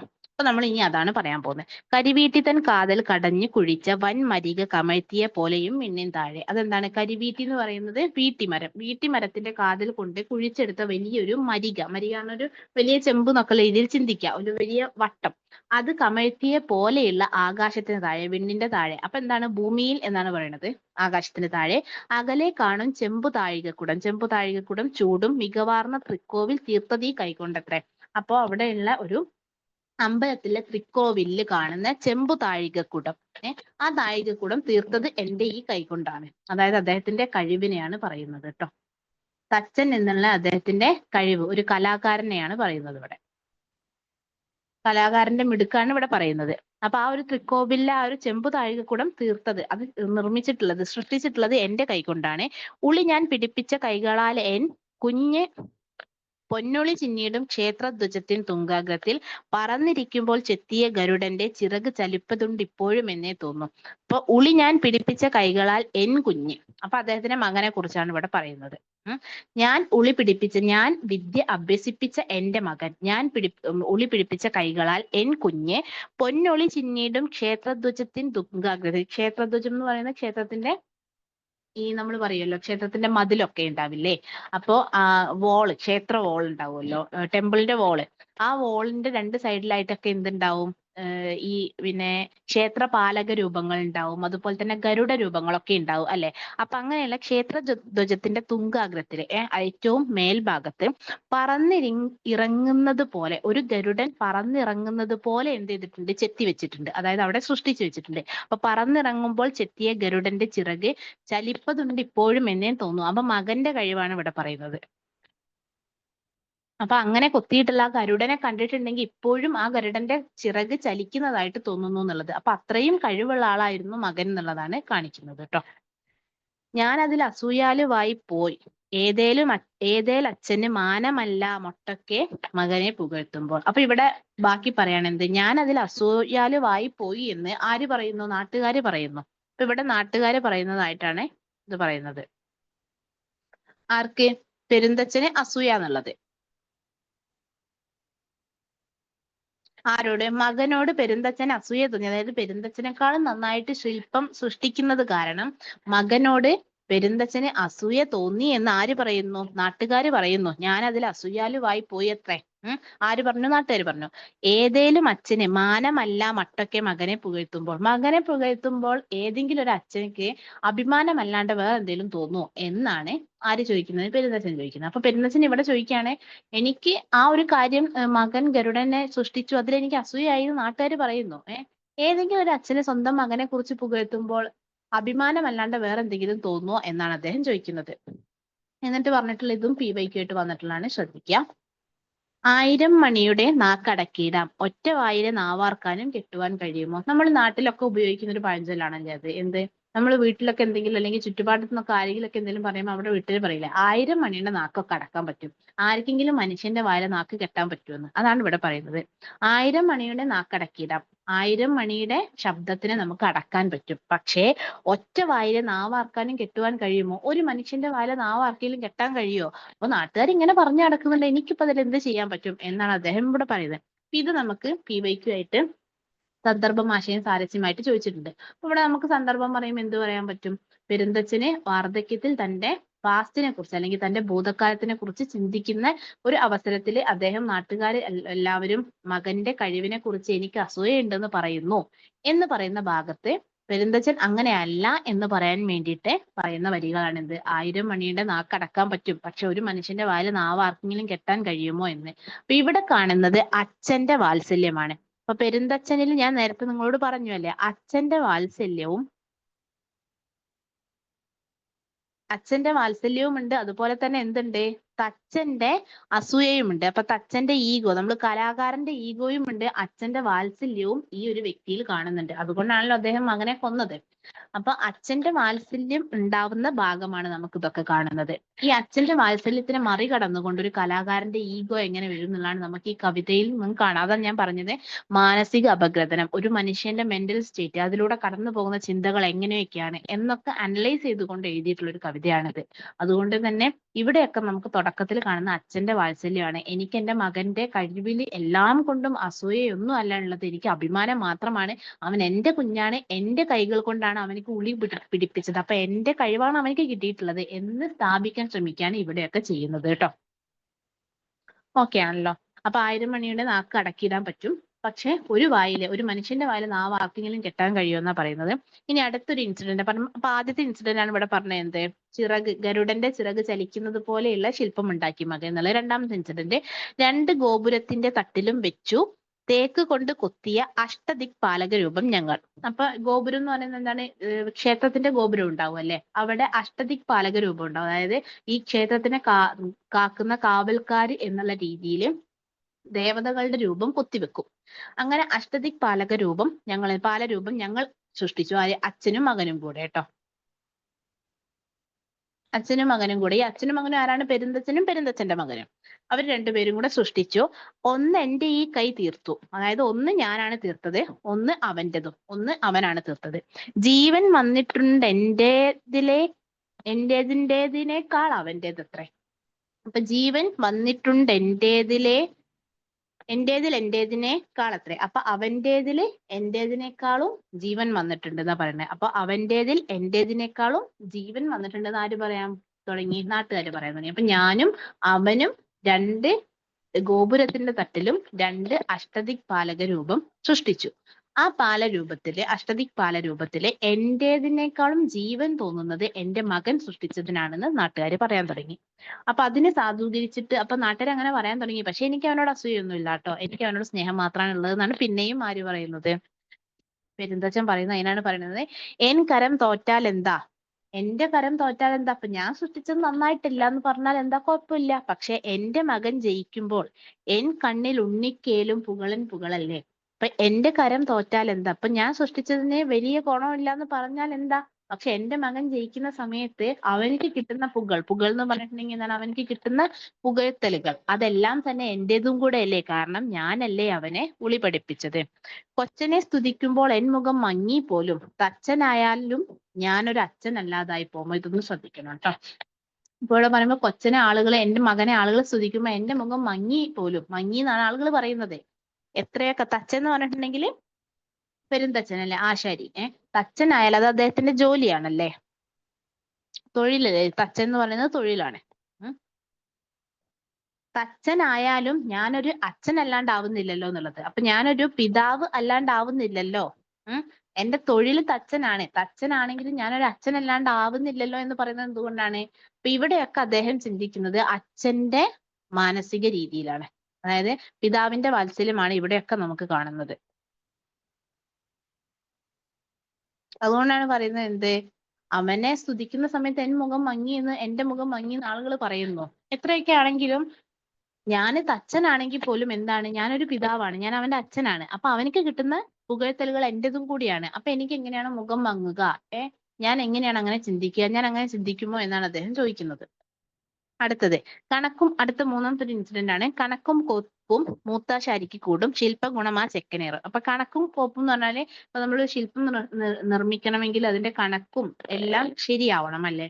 അപ്പൊ ആ കണക്കും കോപ്പൊക്കെ മൂത്താശാരിക്ക് കൂടും. മൂത്താശാരി എന്ന് പറയുമ്പോൾ ഇവിടെ ആരാണ്? പെരുന്തച്ഛനാണ് കൂടുതലുള്ളത്. പക്ഷെ ശില്പഗുണം, ഒരു ശില്പം ഉണ്ടാക്കുമ്പോൾ അതിന്റെ ജീവനുള്ളത് പോലെ തോന്നുന്ന രീതിയിലുള്ള ക്രിയേറ്റിവിറ്റി, ശില്പഗുണം ആർക്കാണ് കൂടുതലുള്ളത്? അത് എന്താണെങ്കിലും ആ ചെക്കനാണ് കൂടുതലുള്ളത്, അതായത് മകനാണ് കൂടുതലുള്ളത്. നാട്ടുകാർക്ക് എന്താണാവോ? എന്നിട്ട് ഇദ്ദേഹം ചോദിക്കാണ്, നാട്ടുകാർക്ക് എന്താണാവോ ഇങ്ങനെയൊക്കെ പറയാന്നുള്ളത്. എന്നടുത്തത് ഇവിടുന്ന് ശ്രദ്ധിക്കണം കേട്ടോ. ആലയിൽ അടുത്തടുത്തിരുന്ന് ഞാനും മോനും വേല ചെയ്യുമ്പോൾ തമ്മിൽ മിണ്ടാതായി പിന്നെ പിന്നെ. അപ്പൊ ഞങ്ങൾ എന്താണ്, ഒരു ആല എന്ന് വെച്ചിട്ടുണ്ടെങ്കിൽ ഒരു പണിസ്ഥലമാണല്ലോ അല്ലെ. ആല പണിസ്ഥലമാണ്, എന്തിന്റെ? ശില്പം ഉണ്ടാക്കുന്ന പണിസ്ഥലം. അപ്പൊ ഒരു പണിസ്ഥലത്താണ് ഇവർ ഇരിക്കുന്നത്, ഒരു വീട്ടില്. അപ്പൊ ആലയിൽ അടുത്തടുത്ത് ഇരിക്കുന്നത് ഞാനും മോനും, പക്ഷെ വേല ചെയ്യുമ്പോൾ, ജോലി ചെയ്യുമ്പോൾ ഞങ്ങൾ പിന്നീട് മിണ്ടാതായി എന്ന് പറയാം. അപ്പൊ ഇവിടെ എന്താണ്, രണ്ടുപേരിലും അഹംഭാവം വളരെയാണ് ചെയ്യുന്നത്. അപ്പൊ അച്ഛനിലും ഞാൻ അച്ഛനാണ്, ഞാനാണ് കഴിവുള്ളവൻ എന്നുള്ള അഹംഭാവം വളരുന്നു. മകനിലും എന്താണ്, നാട്ടുകാരൊക്കെ ഇത് പറയുന്ന അനുസരിച്ച് ഞാൻ അച്ഛനേക്കാളും വലുതാണെന്നുള്ള രീതിയിലുള്ള മകനിലും ആ അഹംഭാവം വളരുന്നു. അതുകൊണ്ടാണ് പരസ്പരം രണ്ടുപേരും മിണ്ടാതാവുന്നത്. ഞാൻ അവൻ അപമൃത്യു നേരിടാ ആരെന്തൊക്കെ ആക്ഷേപിച്ചാലും അച്ഛൻ അങ്ങനെ ആശിക്കുമോ. അപ്പൊ ആളുകൾ പറയാൻ തുടങ്ങി എന്ത്, ഇവനെ പിന്നെ അച്ഛനും മകനും തമ്മിൽ വല്ല സ്വരച്ചേർച്ചയില്ല, അച്ഛന് മകനോട് വലിയ ഇഷ്ടമില്ല എന്നൊക്കെ പറയാൻ തുടങ്ങി. അപ്പൊ ഇദ്ദേഹം പറയാണ്, ആ മകനെ അപമൃത്യു, അതായത് ആ മകൻക്ക് എന്തെങ്കിലുമൊക്കെ അപമൃത്യു സംഭവിക്കണം എന്ന് ഞാൻ ആഗ്രഹിക്കുമോ? ആരൊക്കെ എന്തൊക്കെ അധിക്ഷേപിച്ചാലും ഒരു അച്ഛൻ അങ്ങനെ ആശിക്കുമോ എന്നാണ് അദ്ദേഹം ചോദിക്കുന്നത്. അപ്പൊ ഇവിടെയൊക്കെയുള്ള എന്താണ്, ഞാൻ അങ്ങനെ അവനെ ഒരിക്കലും ഇല്ലായ്മ ചെയ്യണം, അല്ലെങ്കിൽ അവനിക്ക് ഒരു അപമൃത്യു, അവന് മരിക്കണം എന്നൊന്നും ഞാൻ ആഗ്രഹിക്കുന്നില്ല എന്ന് പറയുന്ന പിതാവിന്റെ മനസ്സാണ് ഇവിടെയൊക്കെ കാണുന്നത് കേട്ടോ. അപ്പൊ ഇവിടെയൊക്കെ എന്താണ്, അദ്ദേഹത്തിന്റെ ഒരു അദ്ദേഹം ഇങ്ങനെ നമ്മളോട് ഇങ്ങനെ സ്ഥാപിക്കാൻ ശ്രമിക്കുകയാണ്, ഞാൻ അങ്ങനെയൊന്നും ആഗ്രഹിച്ചിട്ടില്ല, എന്റെ മകനെ ഞാൻ ഒരിക്കലും പിന്നെ കൊന്നിട്ടില്ല, എനിക്ക് അങ്ങനെ അതിന് കഴിയില്ല എന്നൊക്കെ നമ്മളോട് എന്താണ് അദ്ദേഹം സാധൂകരിക്കുകയാണ് ചെയ്യുന്നത്, അല്ലെങ്കിൽ ന്യായീകരിക്കുകയാണ് ചെയ്യുന്നത് കേട്ടോ.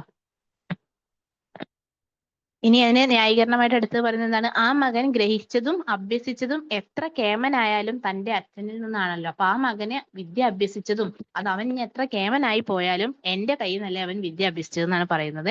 അടുത്തൊരു ഇൻസിഡന്റ് ആണ്. ഞായറു മറഞ്ഞേക്കാം തിങ്കളാലല്ലേ മൂത്ത നായർ ഞാൻ വീട്ടിൽ ചൊല്ലുകെ എന്തിനങ്ങനെ ചൊല്ലി. അപ്പൊ ഇവിടെ രണ്ടാമത് നാനിയെ പോലെ തന്നെ രണ്ടാമതൊരു കഥാപാത്രത്തിനെയാണ് മൂലകൃതിയിൽ നിന്ന് വ്യത്യസ്തമായിട്ട് ജി കൊണ്ടുവന്ന കഥാപാത്രമാണ്. ജി എന്ന് പറഞ്ഞാൽ ആരാണ്? ജി ശങ്കരക്കുറുപ്പ്. ജി ശങ്കരക്കുറുപ്പ് കൊണ്ടുവന്ന മറ്റൊരു കഥാപാത്രമാണ് ആര്?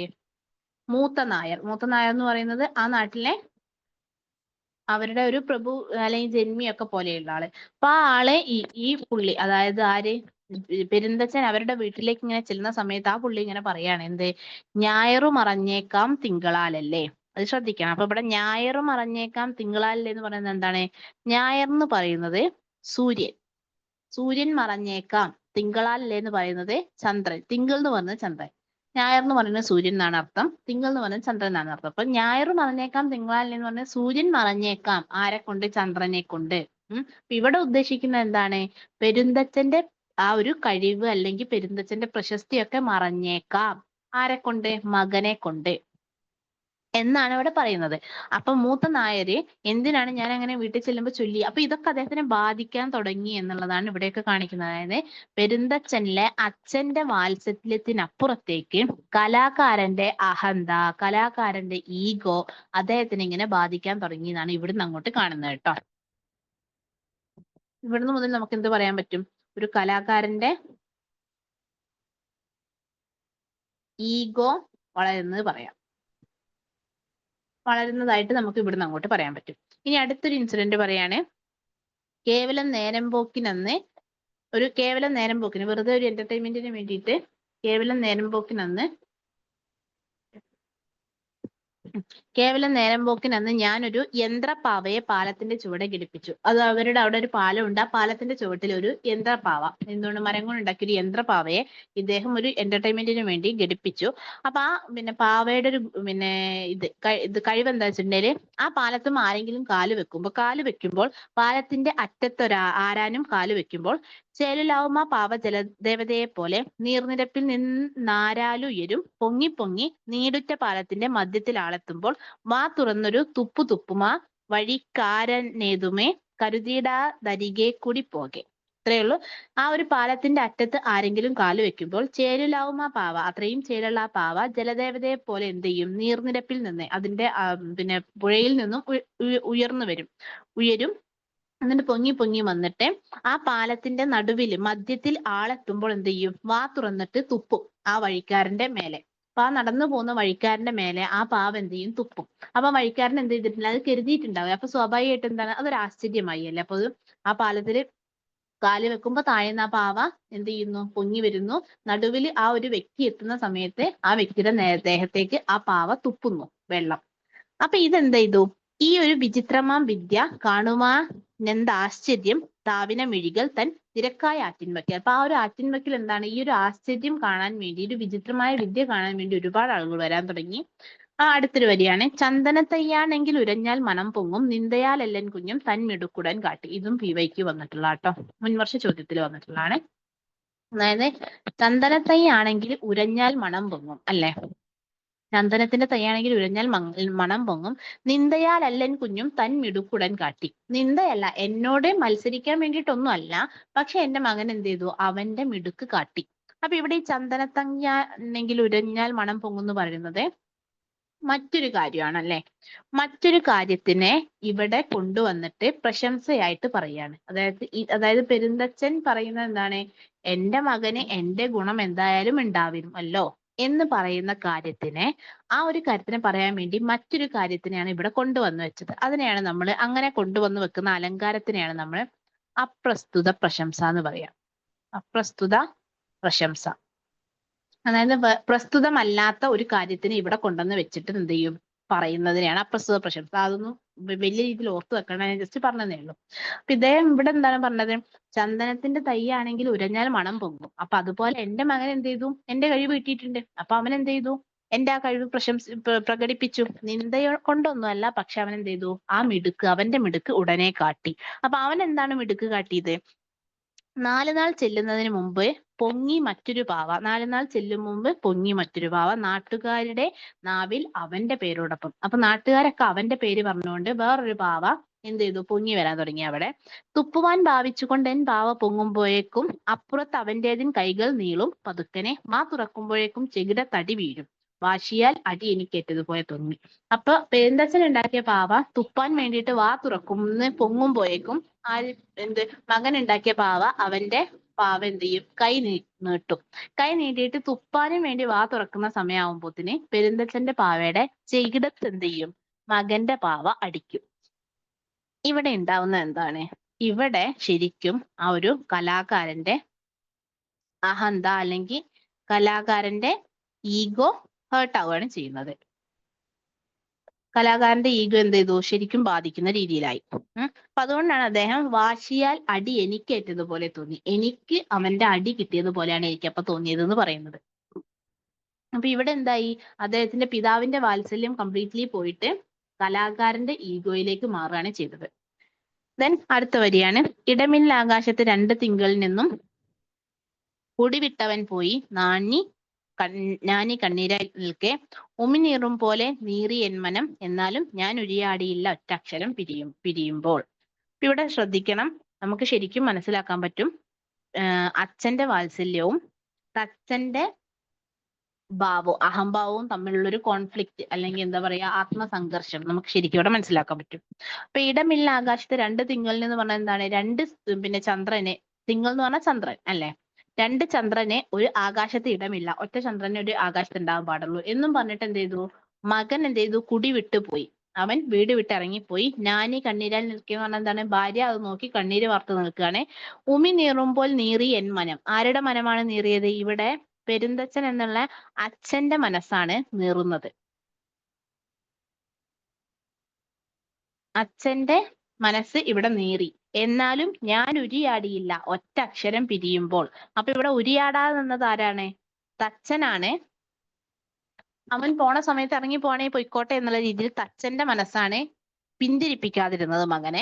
പക്ഷെ അച്ഛന്റെ മനസ്സ്, അദ്ദേഹത്തിന്റെ പിതാവിന്റെ മനസ്സ് എന്താണ്, അവിടെ ഇങ്ങനെ നീറുന്നുണ്ട് മകൻ വിട്ടേച്ചു പോകുമ്പോ. അപ്പൊ ഇവിടെ ശരിക്കും നമുക്ക് എന്താണ്, ആ ഒരു കോൺഫ്ലിക്റ്റ്, സംഘർഷം ശരിക്കും കാണാൻ പറ്റൂ ട്ടോ. ആ ഒരു സംഘർഷം നേരത്തെ തുടക്കം മുതൽ എങ്ങനെയായിരുന്നു, പിതാവിന്റെ വാത്സല്യം അല്ലെങ്കിൽ അച്ഛന്റെ മനസ്സായിരുന്നു മുൻപന്തിയിൽ നിന്നിരുന്നത്. ഇവിടെ മുതൽ പിന്നീട് എന്താവും, തച്ചന്റെ മനസ്സാണ് മുമ്പിൽ നിൽക്കുന്നത്, അച്ഛന്റെ മനസ്സല്ല. പകരം കലാകാരനായിട്ടുള്ള ഒരു അച്ഛൻ, ആ അച്ഛന്റെ മനസ്സിനേക്കാളും ഇവിടെ കലാകാരൻ എന്നുള്ള ഭാവമാണ് കൂടുതൽ നിൽക്കുന്നത്. അപ്പൊ അതിനെയാണ് നമ്മൾ എന്ത് പറയുന്നത്, കലാകാരന്റെ അഹംഭാവം എന്ന് പറയുന്നത്. അഹം എന്ന് പറഞ്ഞിട്ടുണ്ടെങ്കിൽ എന്താണ്, സെൽഫ് എന്നുള്ളത് അല്ലെ, അഹംഭാവമാണ് ഇവിടെ നിൽക്കുന്നത്. ഓക്കെ ആണല്ലോ. പിന്നെ അടുത്ത ഇൻസിഡന്റ് ആണ് പറയുന്നത്, കോവിലിൻ ആനപ്പന്തൽ പുത്തനായി പണിയുമ്പോൾ ഞാൻ വിളിച്ചത് എന്തിനാ കേമനൻ മകനെ പോയി. അപ്പൊ കോവിൽ എന്ന് പറഞ്ഞിട്ടുണ്ടെങ്കിൽ എന്താണ്, അവിടുത്തെ നാടുവാഴിയുടെ നാടുവാഴി പറഞ്ഞത് കൽപ്പിച്ചിട്ട് അവിടെ എന്ത് ചെയ്യാണ്, ഒരു അമ്പലം പണിയാണ്. അപ്പൊ ആ അമ്പലത്തിന്റെ പണി, പുത്തനായിട്ട് ആ അമ്പലത്തിന്റെ പണി നടക്കുമ്പോൾ ഞാൻ എന്തിനാണ് ഇത്ര കേമനായ മകനെ പോയി വിളിച്ചത്. അപ്പൊ ഇവിടെയൊക്കെ എന്തായി, വാക്കുകൾ മാറി. എൻ മകനല്ലേ, എൻ കുഞ്ഞല്ലേ, കുഞ്ഞു എന്നൊക്കെ പറഞ്ഞിരുന്ന വാക്കുകളിൽ നിന്നും വാത്സല്യത്തിൽ നിന്നും മാറിയിട്ട് എന്തായി, വേറെ എന്തിനാ ഒരു കേമനായ മകനെ ഞാൻ പോയി വിളിച്ചത് എന്നൊക്കെ പറയുമ്പോൾ ആ വാത്സല്യ ഭാവം മാറുന്നുണ്ടല്ലേ.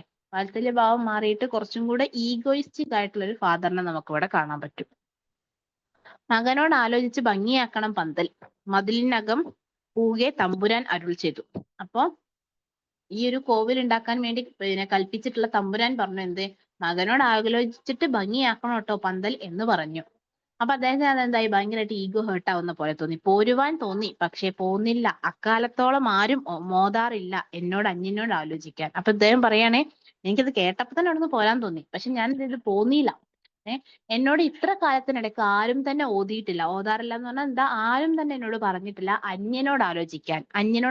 മറ്റൊരാളോട് ആലോചിച്ചിട്ട് പണി ചെയ്യണമെന്ന് ഇന്നോളം എന്നോട് ആരും പറഞ്ഞിട്ടില്ല എന്നാണ് ആര് പറയുന്നത്, പെരുന്തച്ഛൻ പറയുന്നത്. ഇന്നോളം എന്നോട് ആരും തന്നെ പറഞ്ഞിട്ടില്ല മറ്റൊരാളോട് ആലോചിച്ചിട്ട് പണി ചെയ്യണം എന്നുള്ളത്. ഇന്ന് അതും ഉണ്ടായി, എനിക്ക് അവിടുന്ന് പോരുവാൻ തോന്നി, പക്ഷെ ഞാൻ പോന്നില്ല. ഇവിടെ നോക്കൂ നിങ്ങളെ, അന്യനോട് ആലോചിക്കാൻ എന്നുള്ള രീതിയിലാണ് വന്നത്. അതായത് മകൻ, കുഞ്ഞ്, എന്റെ കുഞ്ഞല്ലേ, എൻ മകനല്ലേ എന്നൊക്കെ പറഞ്ഞിരുന്നു മാറിയിട്ട് അന്യൻ എന്നുള്ള വാക്കായി വന്നു. അപ്പൊ എന്തായി, അവിടെ കറക്റ്റ്ലി ആ ഒരു മകൻ, അച്ഛന്റെ വാത്സല്യം പോയി, മകൻ എന്നുള്ള വാത്സല്യം പോയി, കുഞ്ഞ് എന്റെ മകനാണല്ലോ, എന്റെ കുഞ്ഞല്ലേ എന്നുള്ള ആ വാത്സല്യം പോയി. പകരം ഇവിടെ കറക്റ്റ്ലി അദ്ദേഹത്തിന്റെ അകത്ത് നിൽക്കുന്നത് കംപ്ലീറ്റ്ലി കലാകാരന്റെ അഹന്ത മാത്രമാണ്. അതുകൊണ്ട് തന്നെ എന്താണ് ഉണ്ടായത്, ഇവിടെ അന്യനായി കാണാൻ തുടങ്ങി ആ മകനെ. അതുകൊണ്ടാണ് അന്യനോട് ആലോചിക്കാൻ എന്നോട് ആരും പറഞ്ഞിട്ടില്ല എന്ന് പറയുന്നത്. എന്നിട്ട് പറയാണ്, ഞാൻ അതിൽ അസൂയാലുവായി പോൽ, മകനുള്ള മാനം അച്ഛനുമില്ലേ, മരമോ മരാശാരി. അപ്പൊ ഇതേപോലെ തന്നെ നേരത്തെ ഒരു വാക്ക് പറഞ്ഞില്ലേ, ഞാൻ അതിൽ അസൂയാലുവായി പോയി, എന്ത് തച്ചനായാലും ഞാനൊരു അച്ഛനല്ലാണ്ടായി പോവോ, ഞാൻ എത്ര തന്നെ കഴിവുള്ള ഒരു തച്ചനാണെങ്കിലും ഞാനൊരു അച്ഛനല്ലാതാവുന്നില്ലല്ലോ, പിതാവാവാതാവുന്നില്ലല്ലോ എന്നാണ് നേരത്തെ പറഞ്ഞത്. പക്ഷെ ഇവിടെ എന്താ പറയുന്നത്, ഞാൻ അതിൽ അസൂയാലുവായി പോയി, പോൽ, അതായത് എനിക്ക് അതിൽ അസൂയ ഉണ്ടായി നാട്ടുകാർ പറയുന്നു. സ്വാഭാവികമായിട്ടും അസൂയ ഉണ്ടാവില്ലേ, കാരണം മകനുള്ള മാനം അച്ഛനുമില്ലേ, മകനുള്ള അഭിമാനം എന്താ അച്ഛനില്ലേ. മരമാണോ മരാശാരി, ഒരു മരത്തിൽ പണിയുന്ന ആശാരി മരമാണോ, മനുഷ്യനല്ലേ, ഞാൻ എന്താ മനുഷ്യനല്ലേ, എനിക്കെന്താ ഈ ഒരു ഫീലിങ്സ് ഒന്നും ഉണ്ടാവൂലേ, എന്റെ ഈഗോ എന്താ ഹേർട്ട് ആവൂലേ എന്നാണ് ഇവിടെ അദ്ദേഹം പറയുന്നത്. ഇവിടെ എന്താണ്, കംപ്ലീറ്റ്ലി അദ്ദേഹത്തിന്റെ ആ ഒരു കലാകാരൻ എന്നുള്ള ഒരു അഹന്തയാണ് ഇവിടെ കാണുന്നത്. ഇനി ബാക്കി എങ്ങനെയാണ് അദ്ദേഹം മകന്റെ മരണത്തിലേക്ക് എത്തുന്നത് എന്നുള്ളതാണ് ബാക്കി പറയുന്നത്. പന്തലൂരാൺമക്കാർ തൻ കൗതുകത്തോടെ പൊങ്ങി ചന്തമായി മുഖപ്പിന് കുത്തുവേലകൾ വേണം. അപ്പൊ പന്തൽ എന്ത് ചെയ്തു? ഊരാൺമക്കാർ എല്ലാവരും കൗതുകത്തോടെ നോക്കി നിൽക്കുന്ന രീതിയിൽ തന്നെ എന്ത് ചെയ്തു? ഭയങ്കര ചന്തത്തോടു കൂടി പൊങ്ങി, അതായത് പന്തലൊക്കെ വലുതാക്കി ഉണ്ടാക്കാൻ തുടങ്ങി. മുഖപ്പിന് മേലെ എന്ത് ചെയ്യണം? കുത്തുവേലകൾ ചെയ്യണം, കുത്തുവേലകൾ വേണം. ഞാനത് നോക്കാം, അച്ഛൻ മോന്തായം കെട്ടിക്കോളൂ. അപ്പൊ മകൻ പറയാണ് എന്ത്? ഞാനത് നോക്കാം, അച്ഛൻ മോന്തായം കെട്ടിക്കോളൂ എന്ന് മകൻ പറയാണ്. അപ്പൊ അത് കേട്ടപ്പോ തന്നെ ഇയാൾക്ക് തോന്നുന്നത്, പെരുന്തച്ഛന് തോന്നുന്നത് എന്താ? മോൻ അനുവദിക്കണോ മോന്തായം മുകളിൽ കയറ്റാൻ? അപ്പൊ അതാണ് അദ്ദേഹത്തിന് തോന്നുന്നത്. മകൻ പറഞ്ഞ എന്താ? ഞാനത് നോക്കിക്കോളാം, അച്ഛൻ എന്താണ് മോന്തായം കെട്ടിക്കോളൂ, ഞാൻ കുത്തുവേലകൾ ചെയ്തോളാം. ഇതാണ് മകൻ പറഞ്ഞത്. പക്ഷെ അത് കേൾക്കുന്ന സമയത്ത് ഇദ്ദേഹത്തിന്റെ ഉള്ളിലെ ഈഗോ ഹേർട്ടാവാണ്. ഇദ്ദേഹം ചിന്തിക്കുകയാണെ എന്താ, മോൻ അനുവദിക്കണം, മോന്തായ മോളിൽ കയറി, ഇത്രയും കാലം ഞാൻ എന്താ പണിയൊന്നും ചെയ്തിട്ടില്ല, എനിക്ക് അറിഞ്ഞൂടെ എന്നുള്ള രീതിയിൽ അദ്ദേഹത്തിന്റെ ഈഗോ ഹേർട്ടാവാണ് ചെയ്യുന്നത്. എന്നിട്ട് പിന്നെ ഇദ്ദേഹം എന്ത് ചെയ്യുന്നു? മോന്തായ മോളിൽ കയറ്റാൻ വേണ്ടി കയറുന്നു. മകൻ താഴെ കൊത്തുവേലകൾ ചെയ്യാണ്. അപ്പൊ ചന്ദന പലകമേൽ കൊത്തുകയാണ് ആ കൈകൾ. ആരുടെ? മകന്റെ കൈകൾ കേട്ടോ. മകൻ താഴെ ഇരുന്ന് ചന്ദന പലകന്റെ മേലെ കൊത്തുകയാണ്.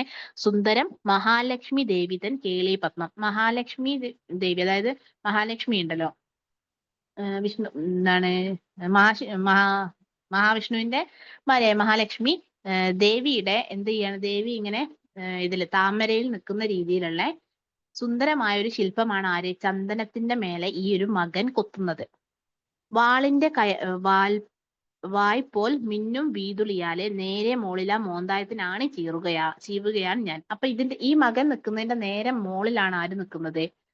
പെരുന്തച്ഛൻ നിൽക്കുന്നത്. അപ്പൊ പെരുന്തച്ഛൻ എന്താ ചെയ്യുന്നത്? മേലെ നിന്നിട്ട് മോന്തായത്തിലുള്ള ആണി ചീവുകയാണ്. എന്തുകൊണ്ട്? വാളിന്റെ വായ് പോലെയുള്ള വീതുളി. വീതുളി പറഞ്ഞാൽ ഉളിയുടെ അപ്പൊ വശം എന്താണ്? വാളിന്റെ വായ് പോലെ അത്രയും മിന്നുന്നുണ്ട്. മിന്നുന്നുണ്ട് അത്രയും മൂർച്ചയുള്ള വാള് കൊണ്ട്, അല്ലെങ്കിൽ മൂർച്ചയുള്ള ഉളിയാണ്. അതുകൊണ്ട് മേലെ മോന്തായത്തിന് ആണി ചീവുകയാണ് ആര്? പെരുന്തച്ഛൻ. ഊർന്നു കൈ അറിയാതെ.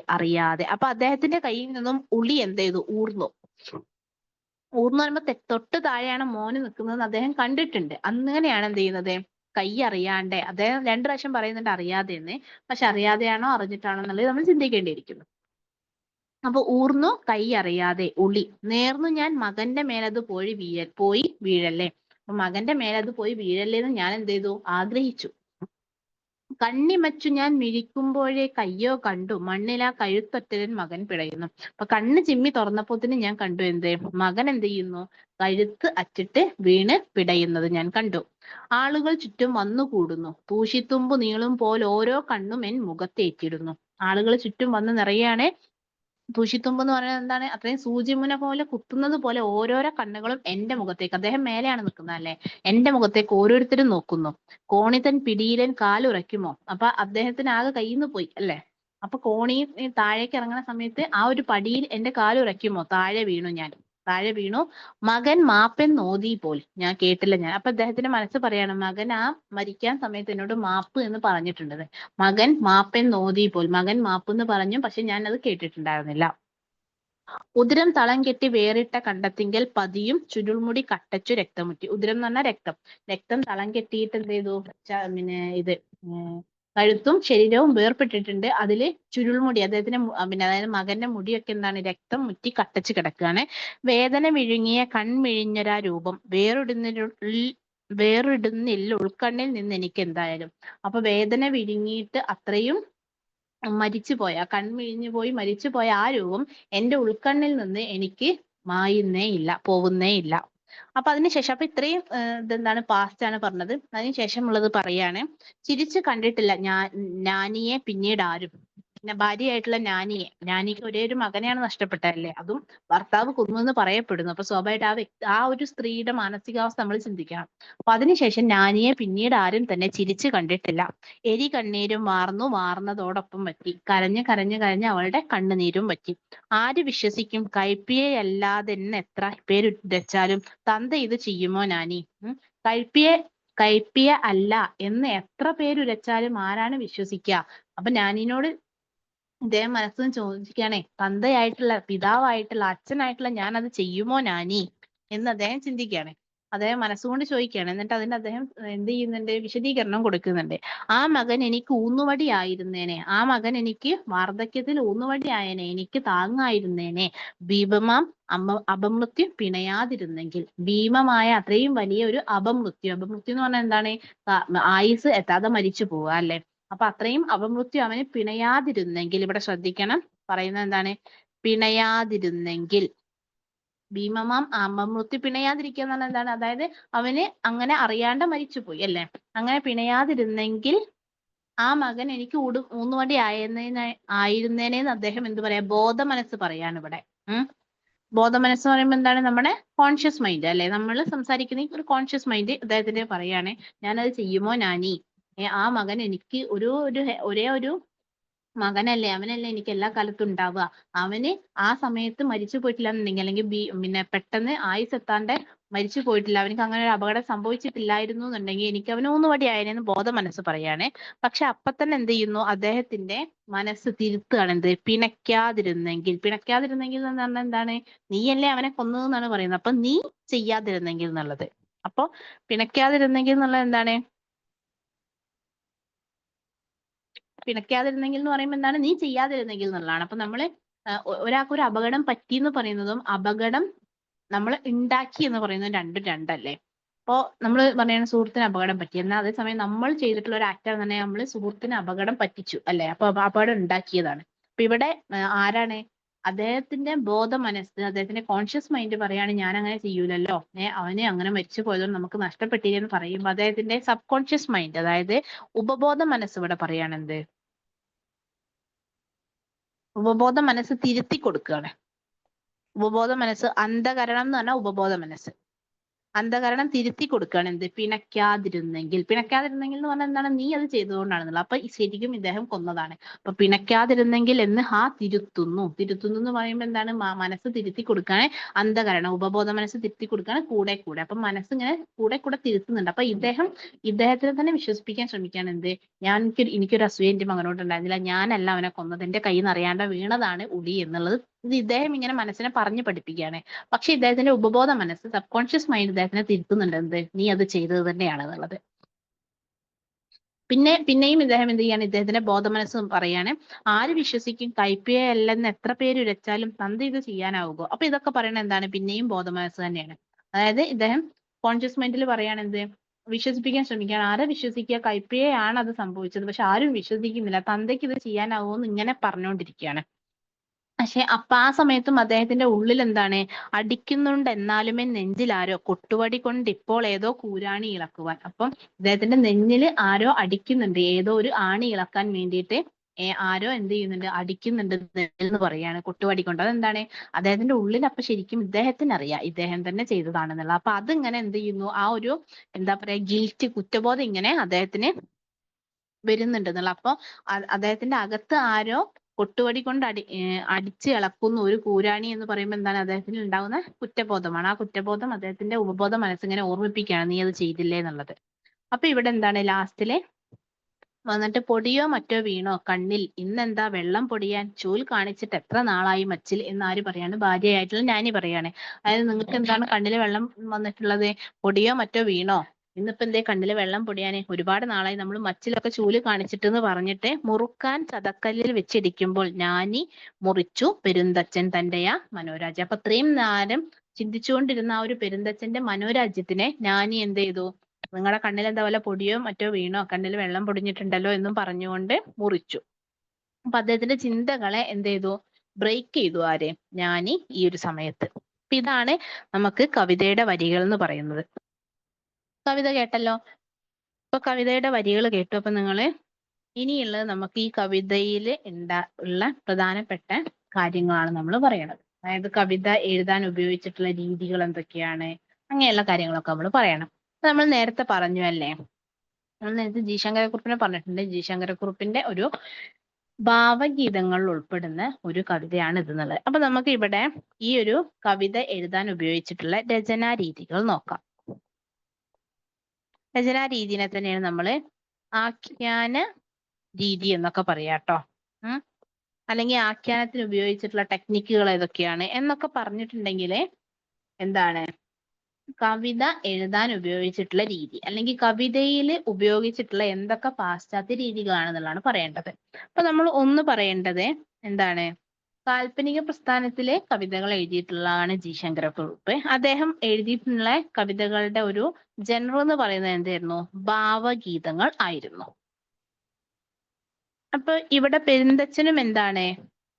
ഭാവഗീതത്തിന്റെ രീതിയിലാണ് എഴുതിയിട്ടുള്ളത്. പെരുന്തച്ഛനും ഭാവഗീതത്തിന്റെ രീതിയിലാണ്. കാരണം എന്താണ്? ഇവിടെ എന്താണ്? ഇവിടെയുള്ള ഭാവം എന്ന് പറയുന്നത്, ഉദാഹരണം എന്ന് പറഞ്ഞാൽ ഇവിടെയുള്ള ഭാവം എന്താണ്? പെരുന്തച്ഛന്റെ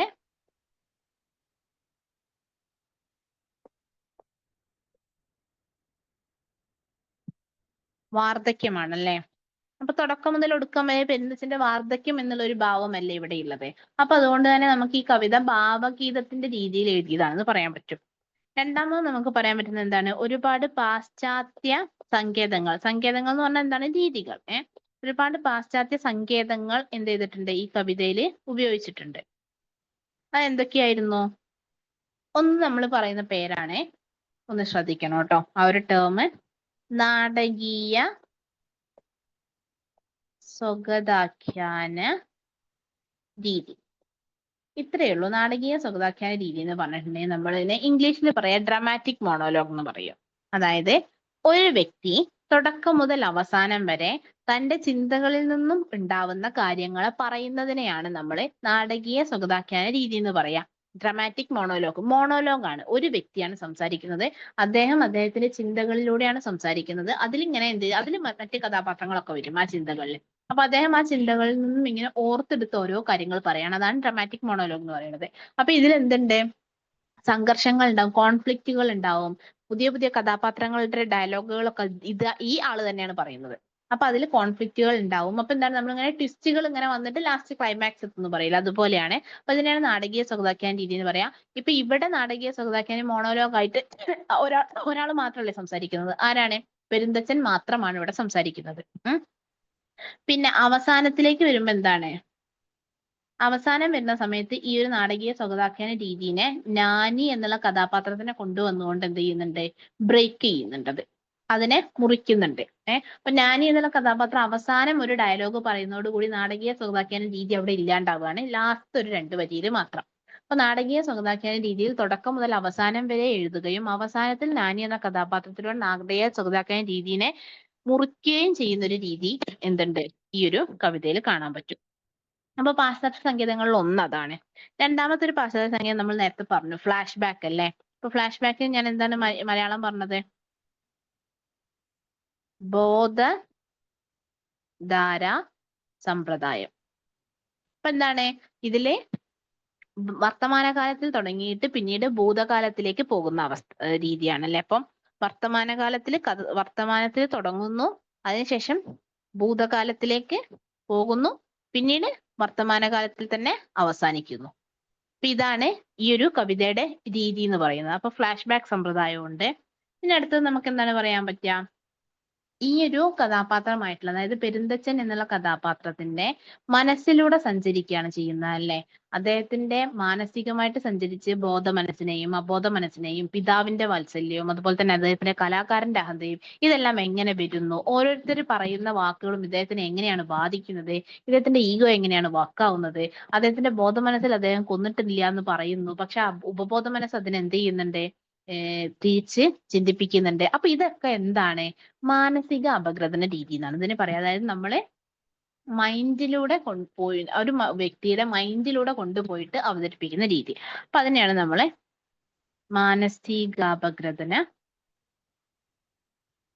മാനസികാപഗ്രഥന രീതിയും ഈ ഒരു കവിതയിൽ നമുക്ക് കാണാൻ പറ്റും.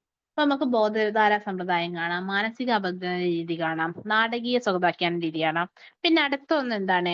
ആത്മകഥാ രീതി. അതായത് ആത്മകഥാ രീതി എന്ന് പറയുമ്പോൾ എന്താണ്?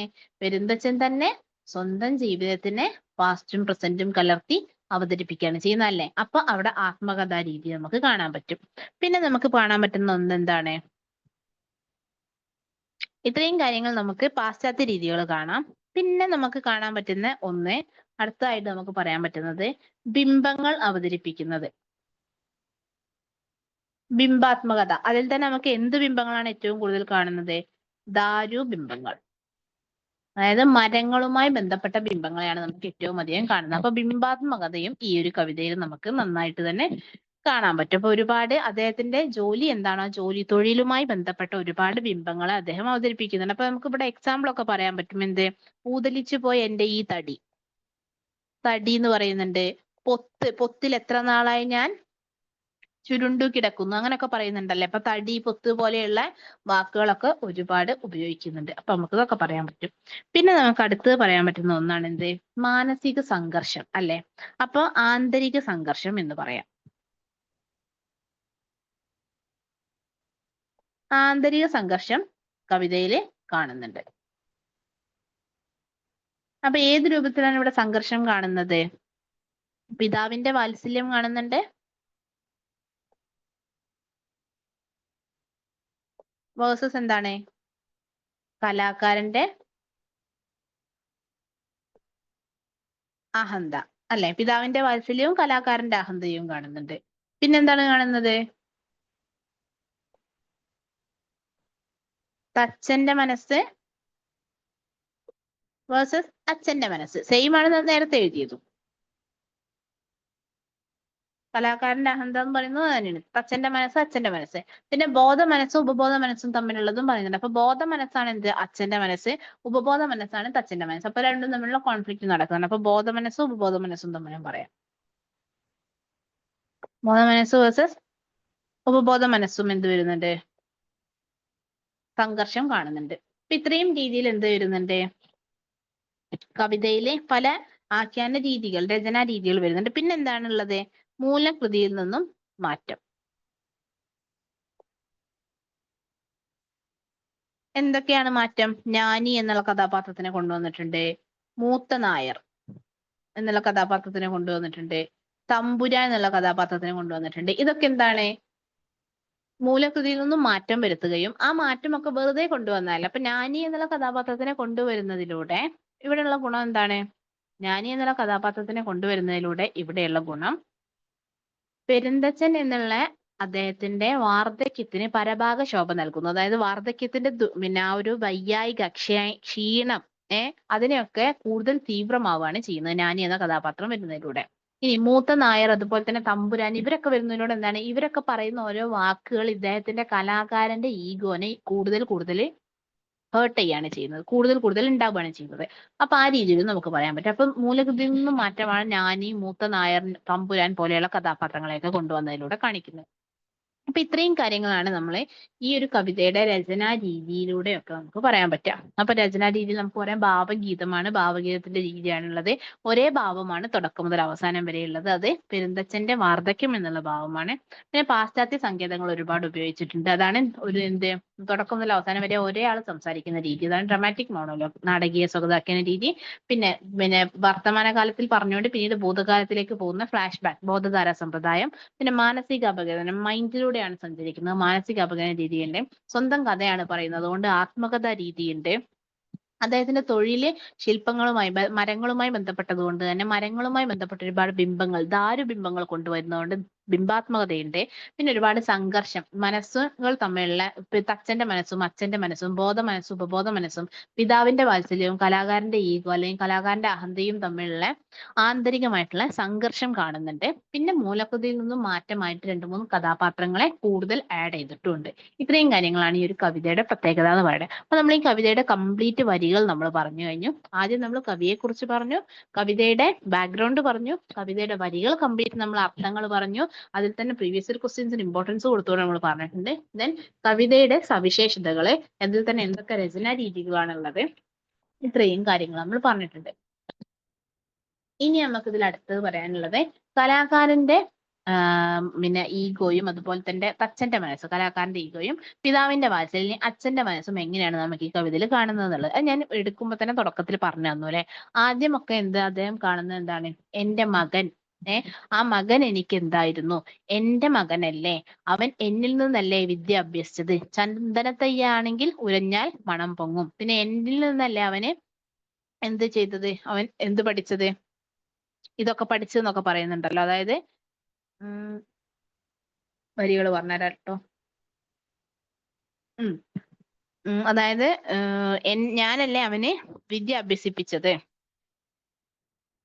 എനിക്ക് അഭിമാനമല്ലേ തോന്നുന്നു അവനെ പുകഴ്ത്തുമ്പോൾ എന്നൊക്കെ പറയുന്ന അച്ഛന്റെ വാത്സല്യം തുടക്കത്തിൽ കണ്ടിരുന്ന സ്ഥലത്ത് നിന്നും പിന്നീടേക്ക് വരുന്ന സമയത്ത് ഞാനും എന്താ മനുഷ്യനല്ലേ, മരമല്ലല്ലോ മരാശാരി, എനിക്കും അഭിമാനമില്ലേ, അന്യനോട് അന്വേഷിക്കണോ, അന്യനോട് അന്വേഷിക്കാൻ ഇന്നാണ് ആദ്യമായിട്ട് പറയുന്നത് എന്നുള്ള രീതിയിലേക്ക് പിന്നീട് എന്ത് ചെയ്യുന്നു, മനസ്സ് മാറുന്നു. അതായത് അച്ഛന്റെ വാത്സല്യത്തിൽ നിന്നും തച്ചന്റെ അഹംഭാവത്തിലേക്ക് മനസ്സ് പോകുന്നുണ്ട്. ആ മനസ്സ് പോകുന്ന ആ ഒരു പോക്ക് അതെങ്ങനെയാണ് കവിതയിൽ കാണുന്നതെന്നാണ് നമ്മൾ പറയേണ്ടത്. അപ്പൊ അതും ഞാൻ നിങ്ങൾക്ക് കവിത എടുക്കുന്ന സമയത്ത് തന്നെ പറഞ്ഞു തന്നിട്ടുണ്ട്.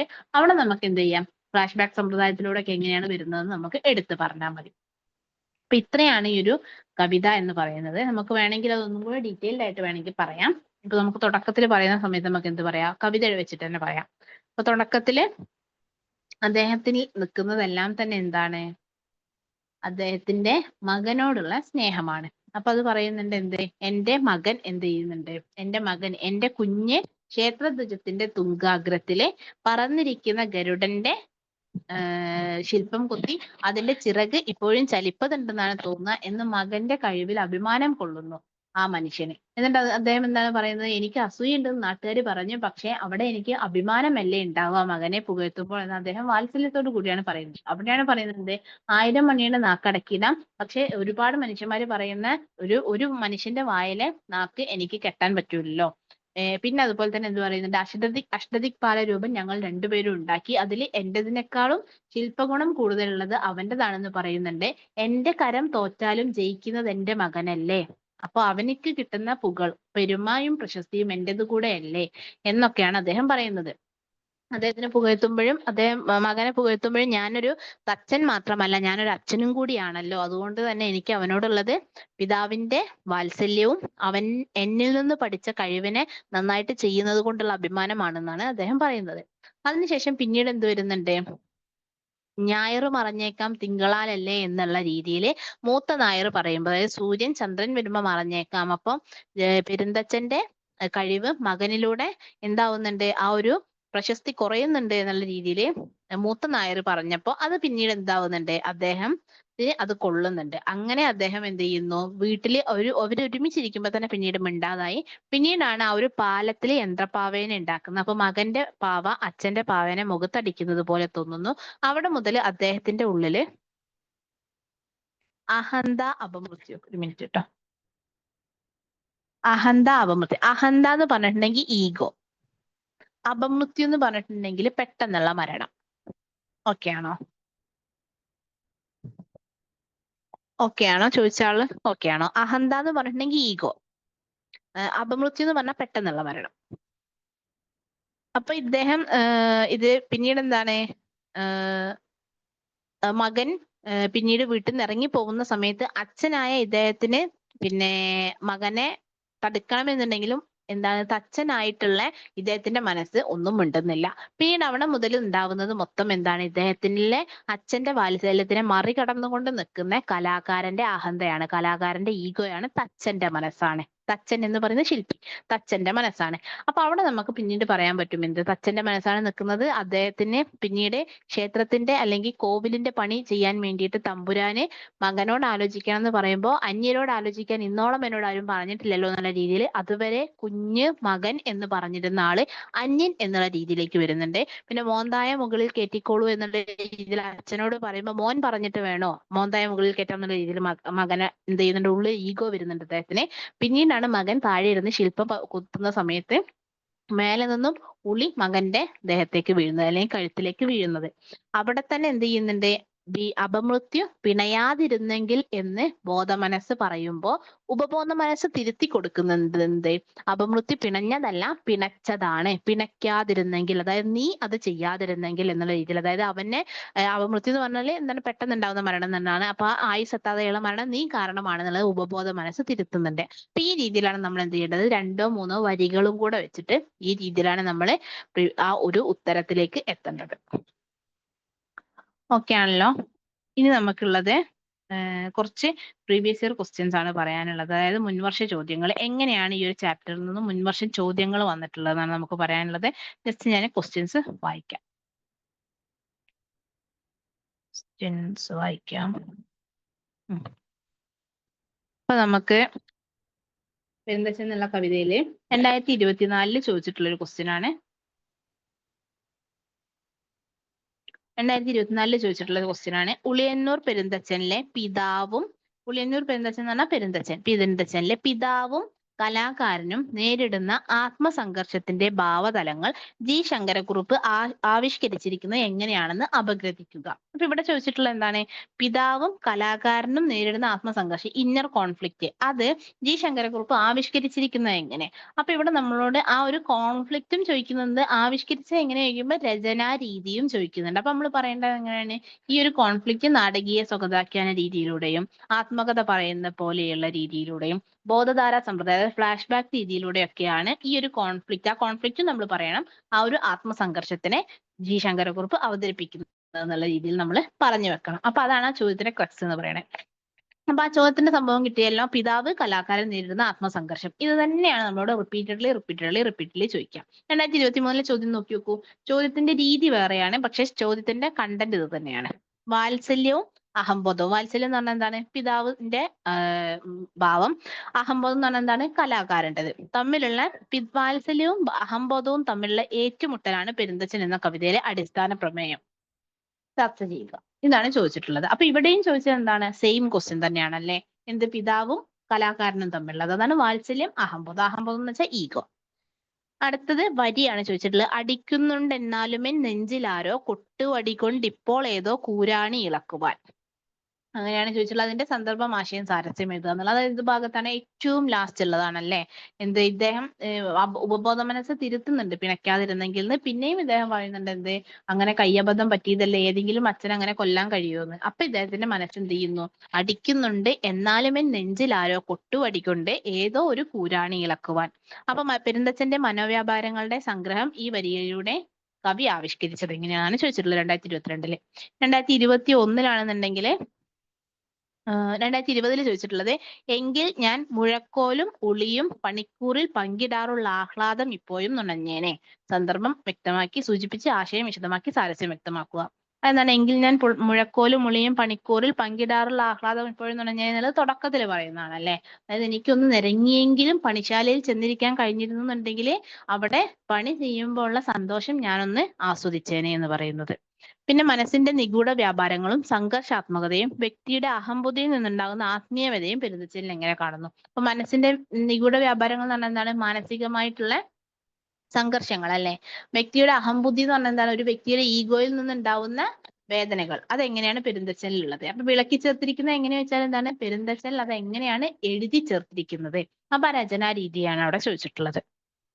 പിന്നെ അടുത്താണ് 1000 മണിയുടെ നാവ് പൊത്തിയിടാം ഒറ്റ വായില് നാവാർക്കാനും കെട്ടുവാൻ കഴിയുമോ? സന്ദർഭം സൂചിപ്പിച്ച് ആശയം വിശദമാക്കി സാരസ്യം വ്യക്തമാക്കുക. 2019 ചോദിച്ചിട്ടുള്ളതാണ്. ആ ചോദ്യത്തിന്റെ ഉത്തരം നമുക്ക് എഴുതാം കേട്ടോ. ഏതെങ്കിലും ഒരു ചോദ്യത്തിന്റെ ഉത്തരം നമുക്ക് എഴുതാം. അപ്പൊ അതെടുക്കാം.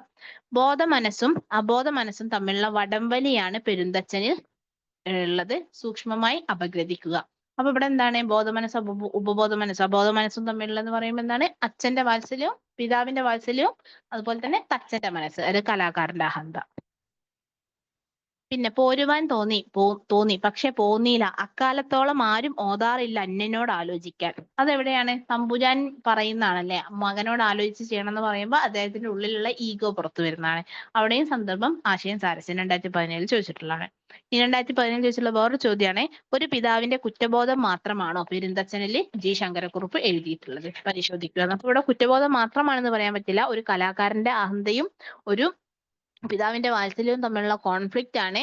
ഒരു കൂരയ്ക്ക് കീഴിൽ ഒരേ കഴിവുള്ള 2 കലാകാരന്മാര്, അത് അച്ഛനും മകനും ആണെങ്കിൽ പോലും ഒന്നിച്ചു നിൽക്കാൻ കഴിയൂല എന്നൊക്കെയാണ് ഈ കവിതയിലൂടെ നമുക്ക് കാണിച്ചു തരുന്നത്. അവർ തമ്മിൽ സ്വാഭാവികമായിട്ടും ഒരു കോൺഫ്ലിക്റ്റ് ഉണ്ടാവും. ആ കോൺഫ്ലിക്റ്റ് എന്ത് ചെയ്യും? അത് ഒരു വ്യക്തിയുടെ നാശത്തിലേക്ക് എത്തുന്ന രീതിയിലേക്ക് ഈ ഒരു കവിത നമുക്ക് കാണിച്ചു തരുന്നുണ്ട്. അടുത്തത് തന്നെ പൊടിയോ മറ്റോ വീണോ, കണ്ണിൽ ഇന്ന് എന്താ വെള്ളം പൊടിയാൻ, ചൂൽ കാണിച്ചിട്ട് എത്ര നാളായി മച്ച്. സന്ദർഭം സൂചിച്ചിട്ട് ആശയം വിശദമാക്കി സാരസ്യം വ്യക്തമാക്കുക. 2016 ചോദിച്ചിട്ടുള്ളതാണ്. അത് ഏറ്റവും ലാസ്റ്റുള്ള വരികളാണ്. ഇടമില്ല ആകാശത്ത് 2 തിങ്കളിനെന്നും കുടിവിട്ടവൻ പോയി ഞാനി കണ്ണീരായി നിൽക്കെ, ഉമിനീറുമ്പോൾ നീറി എൻ മനം, എന്നാലും ഞാൻ ഉരിയാടിയില്ല ഒരു അക്ഷരം പിരിയുമ്പോൾ. 2015 ചോദിച്ചിട്ടുള്ള ചോദ്യമാണ്. സന്ദർഭം, ആശയം, സാരസ്യം. അതെന്താണ് പറഞ്ഞു അല്ലേ? മകൻ വീട്ടിൽ നിന്ന് ഇറങ്ങി പോകുന്നു, അച്ഛൻ എതിർക്കണം എന്ന് ആഗ്രഹം ഉണ്ടെങ്കിലും എതിർക്കുന്നില്ല, തച്ചൻ ഇറങ്ങി പോയിക്കോട്ടെ എന്നുള്ള രീതിയിൽ മനസ്സ് വിചാരിക്കുകയും ചെയ്യുന്നു. ഭാര്യ നാനിയാണെന്നുണ്ടെങ്കിലോ കണ്ണീരുമായിട്ട് നിൽക്കുകയാണ് ചെയ്യുന്നത്. ആ ഒരു സന്ദർഭമാണത്. അപ്പോൾ ഇത്രയുമാണ് 2015 മുതൽ ചോദിച്ചിട്ടുള്ള ചോദ്യങ്ങള്. ഇനി നമുക്ക് ആവശ്യം ഒരു ചോദ്യത്തിന്റെ ഉത്തരം എഴുതുക എന്നുള്ളതാണ്.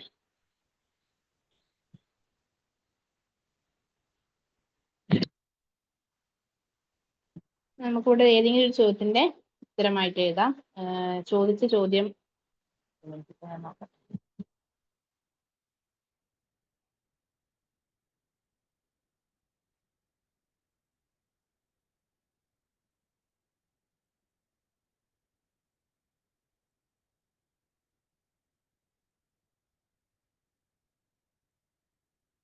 ചോദ്യം ഏത് വർഷത്തിലാണെന്ന് നോക്കട്ടെ കേട്ടോ.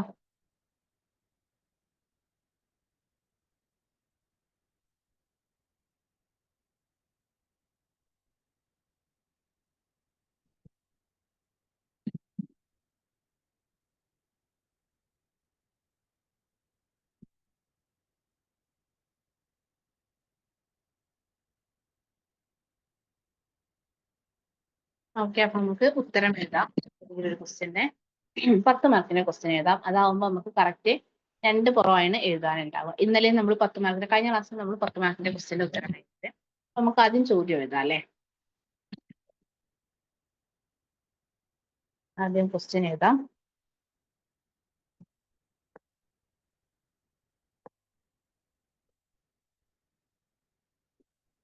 ക്വസ്റ്റ്യൻ ഏതാണ്? 1000 മണിയുടെ നാക്കടക്കിടാം.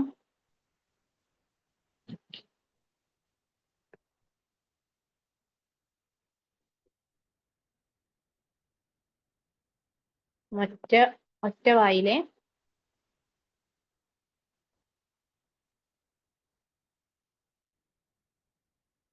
നാവാർക്കാനും കെട്ടുവാനാകുമോ?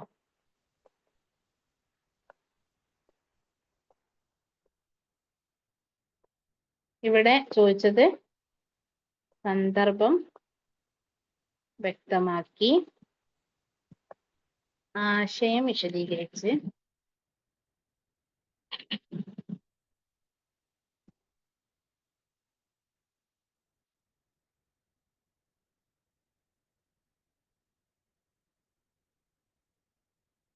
സാരസ്യം എഴുതുക. ഇതാണ് നമ്മളോട് ചോദിക്കുന്നത്. ഇതാണ് ചോദ്യം. 2019 കമ്പൽസറി ക്വസ്റ്റ്യൻ ആണ്. കമ്പൽസറി ക്വസ്റ്റ്യൻ എന്ന് പറഞ്ഞിട്ടുണ്ടെങ്കിൽ 10 മാർക്ക് ആയിരിക്കും കേട്ടോ. 10 മാർക്കിന്റെ ചോദ്യം. കാണുന്നുണ്ടല്ലോ എഴുതുന്നത്? കാണുന്നുണ്ടോ? ജസ്റ്റ് ഒന്ന് മെസ്സേജ് ഇട്ടേക്കണേ കാണുന്നുണ്ടെന്നുണ്ടെങ്കിൽ.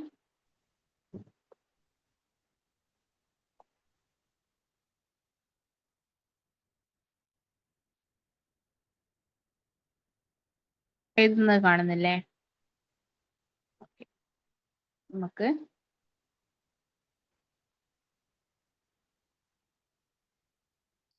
ബാക്കി നോക്കാം. അപ്പൊ നമുക്കിത് ഉത്തരമായിട്ട് എഴുതാം. അപ്പൊ നമ്മൾ ആദ്യം കൊടുക്കേണ്ട എന്താണ്?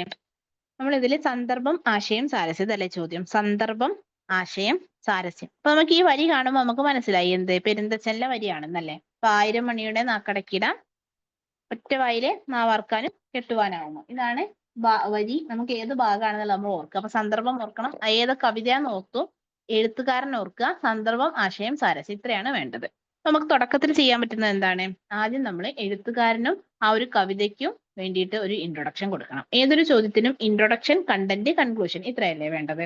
അപ്പൊ നമ്മൾ ഇവിടെ ഇൻട്രൊഡക്ഷൻ കൊടുക്കണം. ഇൻട്രൊഡക്ഷൻ കൊടുക്കുമ്പോൾ നമുക്ക് എന്ത് പറയാൻ പറ്റും? ജി ശങ്കരക്കുറുപ്പിന്റെ പെരുന്തച്ചൻ എന്നുള്ള കവിതയ്ക്ക് ഇൻട്രൊഡക്ഷൻ കൊടുക്കാൻ പറ്റും. അപ്പൊ നമുക്ക്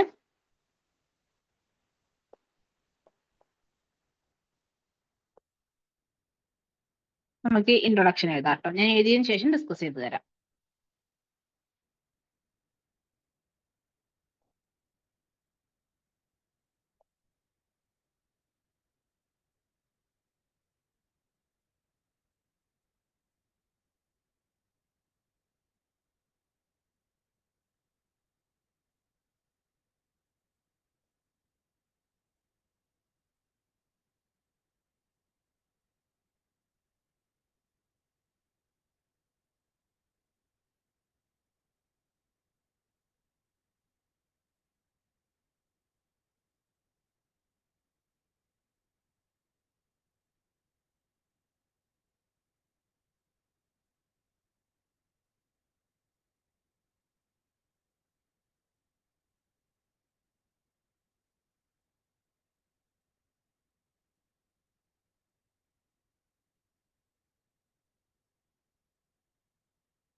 അപ്പൊ ഇൻട്രൊഡക്ഷൻ ആണ് നമ്മളിപ്പോ എഴുതിയത്. ഇൻട്രൊഡക്ഷൻ നോക്കൂ. ആധുനിക കവിത്രയത്തിന് ശേഷം അപ്പൊ നമ്മള് ആ ഒരു കവിക്ക് തൊട്ട് മുമ്പുണ്ടായിരുന്ന ആളുകളെയും കൂടെ ചേർത്ത് പറയണേ. അപ്പൊ ആധുനിക കവിത്രയം ആശാൻ ഉള്ളൂർ വള്ളത്തോൾ. അപ്പൊ നമ്മള് കവിനെ കുറിച്ച് കാൽപ്പനികത പറഞ്ഞ സമയത്ത് നമ്മൾ വളരെ വ്യക്തമായിട്ട് കഴിഞ്ഞ ക്ലാസ്സിൽ പറഞ്ഞു ജി ശങ്കരക്കുറുപ്പ് എവിടെ വരുന്നതാണെന്ന്. അപ്പൊ ആധുനിക കവിത്രയത്തിന് ശേഷം മലയാള കവിതയിൽ തന്റേതായ പാത ഉറപ്പിച്ച കവികളിൽ ഒരാളാണ് ജ്ഞാനപീഠ പുരസ്കാര ജേതാവായ ജി ശങ്കരക്കുറുപ്പ്. അപ്പൊ അദ്ദേഹത്തിന് കിട്ടിയ ഒരു പുരസ്കാരത്തിനെയും കൂടെ നമ്മൾ എടുത്തു പറയാം. കാരണം മലയാളത്തിൽ ആദ്യത്തെ ജ്ഞാനപീഠ പുരസ്കാരം, അതുകൊണ്ടാണ് പറയുന്നത്. അല്ലെങ്കിൽ എല്ലാം പറയണമെന്നില്ല. അപ്പൊ നമ്മള് അദ്ദേഹത്തിന് ഒരു വിശേഷണം കൂടെ കൊടുത്തു അല്ലെ.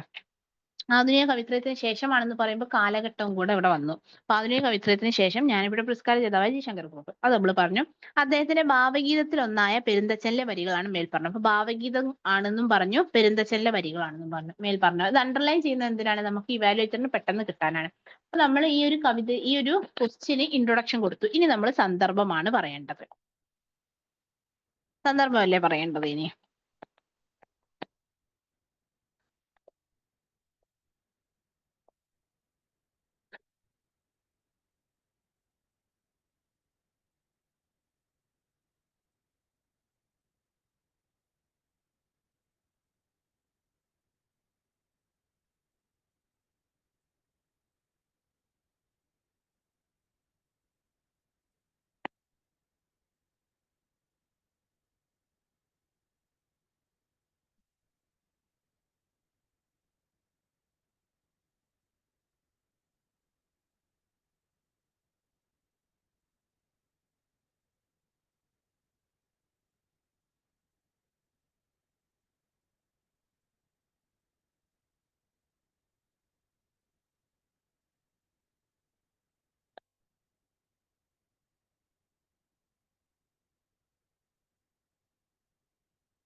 ഇവിടെ നോക്കൂ, നമ്മൾ സന്ദർഭമാണ് പറയണത്.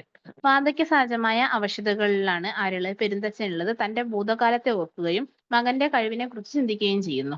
അവിടെ മകന്റെ കഴിവിൽ പിതാവായ തച്ചൻ അസൂയ കൊള്ളുന്നു എന്ന് നാട്ടുകാർ പറയുന്നു. അപ്പൊ പിതാവായ തച്ചൻ അസൂയ കൊള്ളുന്നു എന്ന് നാട്ടുകാർ പറയുന്നതിനെ അങ്ങനെയല്ല, എന്നിൽ പിതാവിന്റെ വാത്സല്യവും അഭിമാനവുമാണ് ഉള്ളതെന്ന് ന്യായീകരിക്കുന്ന ഭാഗമാണ് ഈ സന്ദർഭം. അപ്പൊ അവിടെ അങ്ങനെ ന്യായീകരിക്കുന്ന ഭാഗത്തല്ലേ ഈ ഒരു സന്ദർഭം ഉള്ളത്.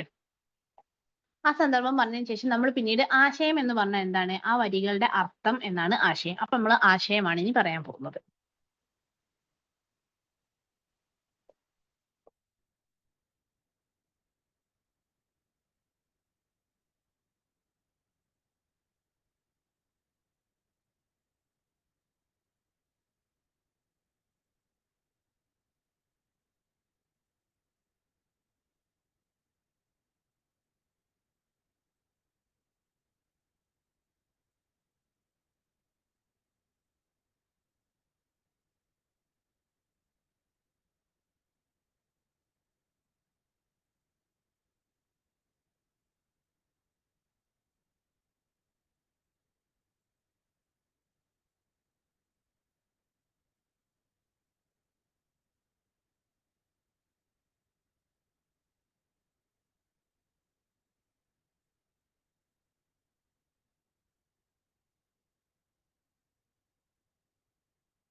ഇവിടെ നമ്മൾ ആശയമാണ് എഴുതിയിട്ടുള്ളത്.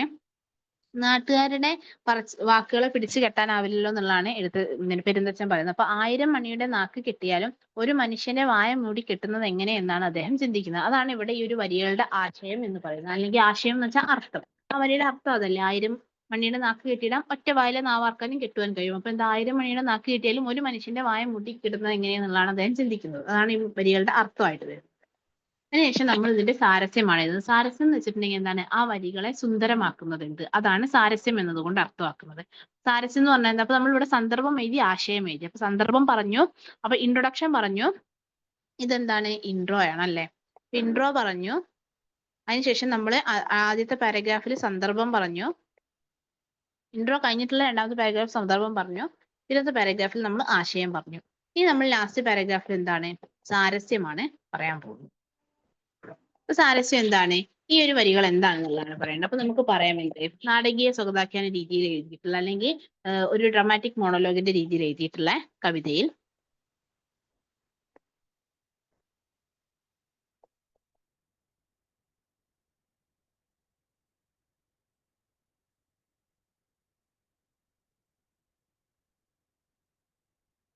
ഇതിന്റെ കവിതയുടെ പേരും കൂടെ എഴുതാം. നമ്മൾ എപ്പോഴും എഴുതുന്നില്ലല്ലോ, അപ്പൊ ഒരു പേരൊക്കെ ഒരു പ്രാവശ്യമൊക്കെ പേര് എഴുതാം.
കറക്റ്റ് 2 പേജ് തന്നെ നമുക്ക് നിർത്താൻ പറ്റും. ഇപ്പൊ സാരസ്യ ഭാഗം എഴുതിയിട്ടുള്ളത് ശ്രദ്ധിച്ചു നോക്കും. സാരസ്യ ഭാഗത്ത് എന്താണെന്നുള്ളത് നോക്കാം. ഇപ്പൊ സാരസ്യ ഭാഗത്ത് നോക്കി നോക്കും. നാടകീയ സ്വഗതാഖ്യാന രീതിയിലാണ് എഴുതിയിട്ടുള്ളത് നമുക്ക് പറയാം. അപ്പൊ നാടകീയ സ്വഗതാഖ്യാന രീതിയിൽ എഴുതിയിട്ടുള്ള പെരുന്തച്ചൻ എന്ന കവിതയിൽ നാട്ടുശൈലികൾ ഉപയോഗിക്കുന്നു. അപ്പൊ 1000 മണിയുടെ നാക്കടക്കിയിടാൻ ഒറ്റ വായിലെ നാവാർക്കാനും കിട്ടുവാനാവുമോ എന്നൊക്കെ പറയുന്നത് നാട്ടുശൈലിയാണല്ലേ. അപ്പൊ നാട്ടുശൈലികൾ ഉപയോഗിച്ച വരികളാണ് ഇതെന്ന് പറയാം. നാട്ടുകാരുടെ പറച്ചിൽ പെരുന്തച്ചനിലെ കലാകാരന്റെ ഈഗോ എങ്ങനെ വളർത്തുന്നു എന്ന് കാണിക്കാൻ ഈ രീതി ഉപയോഗിച്ചു എന്ന് പറയാം. പിന്നെ മൂലകൃതി എന്നുള്ള മാറ്റമാണ് ഈ നാട്ടുകാരുടെ അടക്കം പറച്ചിൽ എന്നുള്ളത് നമുക്ക് കൊടുക്കാൻ പറ്റും. അതെന്താണ്, പെരുന്തച്ചനിലെ ആത്മസംഘർഷം കൂട്ടുന്നതിന് വേണ്ടിയിട്ട് കവിതയിൽ ഉപയോഗിച്ചിട്ടുള്ള ഒരു രചനാതന്ത്രമാണ്. അപ്പൊ നമ്മളിവിടെ സാരസ്യഭാഗത്ത് എന്തൊക്കെ പറഞ്ഞു, നാടകീയ സ്വഗതാഖ്യാന രീതിയാണ്, നാട്ടുശൈലി വന്നിട്ടുണ്ട്, കലാകാരന്റെ ഈഗോ എങ്ങനെയാണെന്നുള്ളത്, മൂലകൃതി എന്നുള്ള എന്ത് മാറ്റമാണ് ഇവിടെ ഉള്ളത്, ആത്മസംഘർഷം എങ്ങനെ കൂട്ടുന്നു, ഇത്രയും കാര്യങ്ങൾ നമ്മൾ സാരസ്യഭാഗത്ത് പറഞ്ഞു. അപ്പൊ ആ വരികളിൽ ഇതൊക്കെ കാണുന്നുണ്ടെന്ന് നമുക്ക് പറയാൻ പറ്റി. അപ്പൊ ഇങ്ങനെയാണ് നമ്മളൊരു ഉത്തരം എഴുതേണ്ടത്. അപ്പൊ ഈ ഉത്തരം നോക്കുന്ന സമയത്ത് ഇൻട്രൊഡക്ഷൻ നമ്മൾ എഴുതിയിട്ടുണ്ട്, അപ്പൊ ഈ സന്ദർഭമാശയം സാരസ്യം പറയുന്ന സമയത്ത് നമുക്ക് കൺക്ലൂഷൻ എന്താണ് ഈ ലാസ്റ്റിലേക്ക് കൊടുക്കുന്നത് തന്നെയാണ്. അപ്പൊ നമ്മൾ ഇൻട്രൊഡക്ഷൻ എഴുതിയിട്ടുണ്ട്, സന്ദർഭം എഴുതി, ആശയം എഴുതി, സാരസ്യം എഴുതി, കൺക്ലൂഷൻ ആയിട്ട് സാരസ്യ ഭാഗത്തെ നമ്മൾ കൺക്ലൂഡ് ചെയ്യുകയും ചെയ്തു. ഇത്രയാണ് ഈ ഒരു ടോപ്പിക്കിൽ വരുന്നത്. അപ്പൊ നമ്മുടെ ക്ലാസ്സിന്റെ രീതി ഇങ്ങനെയാണ്. അതായത് നമ്മളിപ്പോ പേപ്പർ 1ന്റെ ക്ലാസ് എടുക്കുന്ന സമയത്ത് എങ്ങനെയാണ് ആ തിയറി ഭാഗം പറയും. അതിനുശേഷം 2015 മുതലുള്ള 2025 വരെയുള്ള 10 വർഷത്തെ പ്രീവിയസ് ഇയർ ക്വസ്റ്റ്യൻസ് നമ്മൾ പറയും. അപ്പൊ നമ്മുടെ ക്ലാസ്സിന്റെ രീതി ഒന്നുകൂടെ പറയാണ്. ക്ലാസ്സിന്റെ രീതി ഇങ്ങനെയായിരിക്കും. നമ്മൾ സിലബസ് നന്നായിട്ട് ഡിസ്കസ് ചെയ്ത് തന്നു അല്ലേ. അതിനുശേഷം ഇനി നമ്മുടെ ക്ലാസ്സിന്റെ രീതി നമ്മൾ പേപ്പർ 1ന്റെയും പേപ്പർ 2ന്റെയും ഓരോ ടോപ്പിക് എടുത്തിട്ട് നിങ്ങൾക്ക് കാണിച്ചു തന്നു. പേപ്പർ 1ന്റെ നമ്മൾ എങ്ങനെയായിരിക്കും ക്ലാസ് എടുക്കുന്നുണ്ടാവുക? നിങ്ങൾക്ക് ക്ലാസ്സിൽ പേപ്പർ 1ന്റെ തിയറി പാർട്ട് എന്താണോ അതിന്റെ തിയറി ബേസ് കണ്ടന്റ് നന്നായിട്ട് പഠിപ്പിച്ചു തരും. പഠിപ്പിച്ചു തന്നിട്ട് അതിന്റെ കൂടെ നമ്മൾ റിപ്പീറ്റേഷൻ ആയിട്ട് ക്ലാസ്സിൽ തന്നെ പഠിച്ചു പോവുക. ദെൻ നമ്മൾ ഒരു 2015 മുതൽ 2025 വരെയുള്ള 10 വർഷത്തെ ക്വസ്റ്റ്യൻസ് നമ്മൾ ഡിസ്കസ് ചെയ്യും.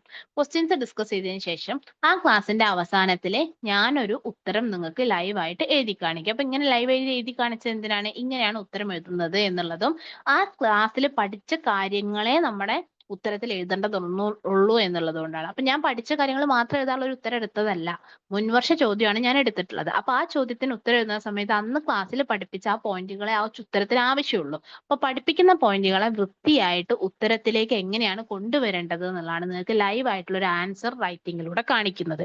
ദെൻ നിങ്ങൾക്ക് ഇനി ഒരു ആൻസർ എഴുതാനും വേണ്ടി നിങ്ങളോട് പറയും. അപ്പൊ നിങ്ങൾക്ക് എനിക്ക് ആൻസർ എഴുതി കാണിക്കാം, എനിക്ക് നിങ്ങൾക്ക് ഇവാലുവേഷൻ ചെയ്തു തരികയും ചെയ്യാം. ദെൻ പേപ്പർ 2ന്റെ ആണെന്നുണ്ടെങ്കിൽ നമ്മൾ ഇന്ന് എടുത്ത ക്ലാസ് പേപ്പർ 2ന്റെ ആണെന്നുണ്ടെങ്കിൽ എന്താണ്, നമ്മൾ പേപ്പർ 1ൽ പഠിച്ച ടോപ്പിക് ഏതാണോ അതുമായി ബന്ധപ്പെടുത്തി പേപ്പർ 2ൽ നമുക്ക് അപ്ലൈ ചെയ്ത് പഠിക്കാനുള്ള ഒരു ടോപ്പിക് ഉണ്ടാവും. ഒരു കവിതയോ നോവലോ ചെറുകഥയോ ഉണ്ടാവും. അത് നമ്മൾ എടുക്കുന്ന സമയത്ത് പേപ്പർ 1ലെ ആ ഒരു സംഭവം അപ്ലൈ ചെയ്തിട്ട് നമ്മൾ ക്ലാസ് എടുക്കും. അതായത് കവിതയാണെന്നുണ്ടെങ്കിൽ കംപ്ലീറ്റ് വരികളും അതിന്റെ എല്ലാ അർത്ഥവും നിങ്ങൾക്ക് മനസ്സിലാവുന്ന രീതിയിൽ കംപ്ലീറ്റ് ക്ലാസ്സിൽ എടുക്കും. അപ്പൊ തന്നെ നിങ്ങൾക്ക് ക്ലാസ്സിൽ നിന്ന് പഠിച്ചു പോകാൻ പറ്റും. ദെൻ അതിനുശേഷം നമ്മൾ സെയിം 10 വർഷത്തെ പ്രീവിയസ് ഇയർ ക്വസ്റ്റ്യൻസ് നമ്മൾ ഡിസ്കസ് ചെയ്യും. ദെൻ അതിൽ നിന്നും ഒരു ഉത്തരം ഞാൻ നിങ്ങൾക്ക് എഴുതി കാണിക്കും. അടുത്ത് നിങ്ങൾക്ക് ഉത്തരം എഴുതാൻ വേണ്ടി തരികയും ചെയ്യും. അവിടെ നിങ്ങൾ എനിക്ക് ഉത്തരം എഴുതി കാണിക്കുക, അപ്പൊ ഞാൻ തിരുത്തി തരുകയും ചെയ്യും. അങ്ങനെയാണ് നമ്മൾ ഒരു ക്ലാസ്സിന്റെ രീതി മുന്നോട്ട് പോകുന്നുണ്ടാവുക. പിന്നെ നമുക്ക് ഓരോ യൂണിറ്റുകൾ കഴിയുമ്പോഴും നിങ്ങൾക്ക് 5ഓ 6ഓ ഉത്തരങ്ങൾ എഴുതുന്ന രീതിയിലേക്ക് നിങ്ങൾക്ക് ഒരു ടെസ്റ്റ് ഇടും. ആ ടെസ്റ്റ് നിങ്ങൾ എഴുതുക. അങ്ങനെയൊക്കെയാണ് നമ്മുടെ ഒരു ക്ലാസ്സിന്റെ രീതി എന്ന് പറയുന്നത്. ഇപ്പൊ നമ്മുടെ ഒരു ഓറിയന്റേഷൻ ക്ലാസ്സും നമ്മുടെ 2 ഓപ്പൺ ക്ലാസ്സുകളാണ് ഉണ്ടായത്, തീർന്നിട്ടുണ്ട്. എന്നോട് ഇതിന്റെ PDF ഒക്കെ ചോദിച്ചിട്ടുണ്ട്. അപ്പോൾ ജോയിൻ ചെയ്യാൻ താല്പര്യം ഉണ്ടെന്നുണ്ടെങ്കിൽ നിങ്ങൾ നിങ്ങൾക്ക് തന്നിട്ടുള്ള കോണ്ടാക്ട് നമ്പറിൽ കോണ്ടാക്ട് ചെയ്യുക, ജോയിൻ ചെയ്യുക. ജോയിൻ ചെയ്യുന്ന സമയത്ത് നിങ്ങൾക്ക് സിലബസും അതുപോലെ തന്നെ ഇന്നെടുത്ത ക്ലാസ്സിന്റെയും കഴിഞ്ഞ ക്ലാസ്സിന്റെയും ഒക്കെ നോട്ടുകൾ കിട്ടും. അപ്പൊ നമ്മുടെ ക്ലാസ്സിന്റെ നോട്ട് എങ്ങനെയാണെന്ന് വെച്ചിട്ടുണ്ടെങ്കിൽ കവിതകളാണെന്നുണ്ടെങ്കിൽ നിങ്ങൾക്ക് വരികൾ ഞാൻ പ്രൊവൈഡ് ചെയ്യും. കൂടെ നിങ്ങൾക്ക് അത് വായിക്കുന്നതിന് ആവശ്യമായ പഠനങ്ങൾ കാര്യങ്ങൾ നിങ്ങൾക്ക് പ്രൊവൈഡ് ചെയ്യും. ബാക്കി ലെക്ചർ നോട്ടായിട്ട് ചെയ്തെടുക്കുകയാണ് ചെയ്യുക. കൂടെ നിങ്ങൾക്ക് അതിനെ എൻറിച്ച് ചെയ്യാനുള്ള പഠനങ്ങൾ നിങ്ങൾക്ക് പ്രൊവൈഡ് ചെയ്യുകയാണ് ചെയ്യുക. അത് ഞാൻ ഓരോരോ ബുക്കുകളിൽ നിന്നും വായിച്ച പഠനങ്ങളൊക്കെ ഞാൻ സ്കാൻ ചെയ്ത് PDF ആക്കിയിട്ട് നിങ്ങൾക്ക് പ്രൊവൈഡ് ചെയ്യും.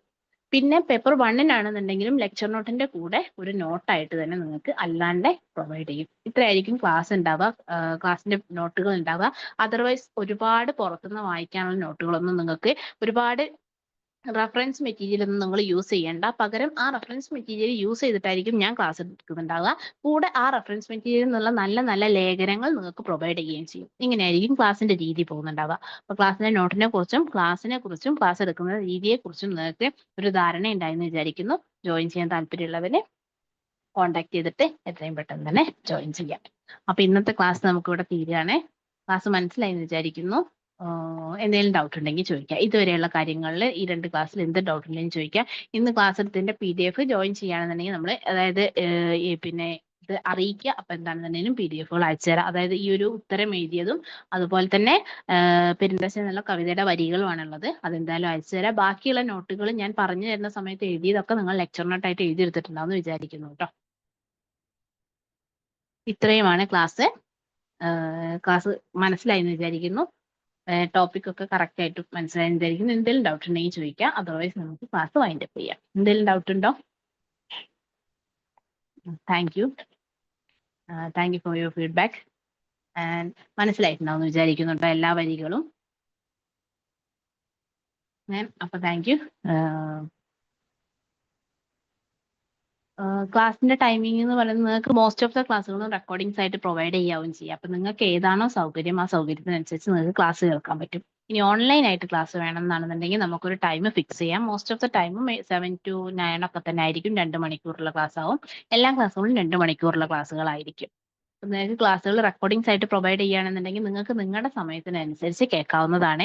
ഇനി ഏത് സമയത്താണ് നമ്മൾ ഓൺലൈൻ ക്ലാസ് എടുക്കുന്നത് ആ ക്ലാസ് ലൈവായിട്ട് കയറാൻ പറ്റുന്നില്ലെങ്കിൽ പോലും നിങ്ങൾക്ക് ക്ലാസ്സിന്റെ റെക്കോർഡിങ്സ് അവൈലബിൾ ആക്കി തരും. കാരണം നമ്മൾ ഓരോരുത്തരും പഠിക്കുന്ന കുട്ടികളുണ്ടാവും, വർക്ക് ചെയ്യുന്ന കുട്ടികളുണ്ടാവും അല്ലേ. അപ്പോൾ എല്ലാവർക്കും ഒരേ സമയം പറ്റണം എന്നില്ല. അപ്പോൾ എന്ത് ചെയ്യും, നമ്മൾ ക്ലാസ്സിന്റെ റെക്കോർഡിങ്സ് നിങ്ങൾക്ക് എപ്പോഴൊക്കെയാണോ അവൈലബിൾ ആക്കേണ്ടത് അത്രയും നിങ്ങൾക്ക് അവൈലബിൾ ആക്കി തരും. അതുകൊണ്ട് റെക്കോർഡിങ്സിനെ കുറിച്ചോ അല്ലെങ്കിൽ ക്ലാസ്സിനെ കുറിച്ചോ പറയേണ്ട ആവശ്യമില്ല. ടൈമിങ് ഫ്ലെക്സിബിൾ ആവുന്ന രീതിയിലായിരിക്കും നിങ്ങൾക്ക്.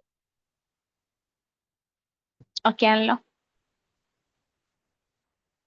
Okay okay, thank you so much.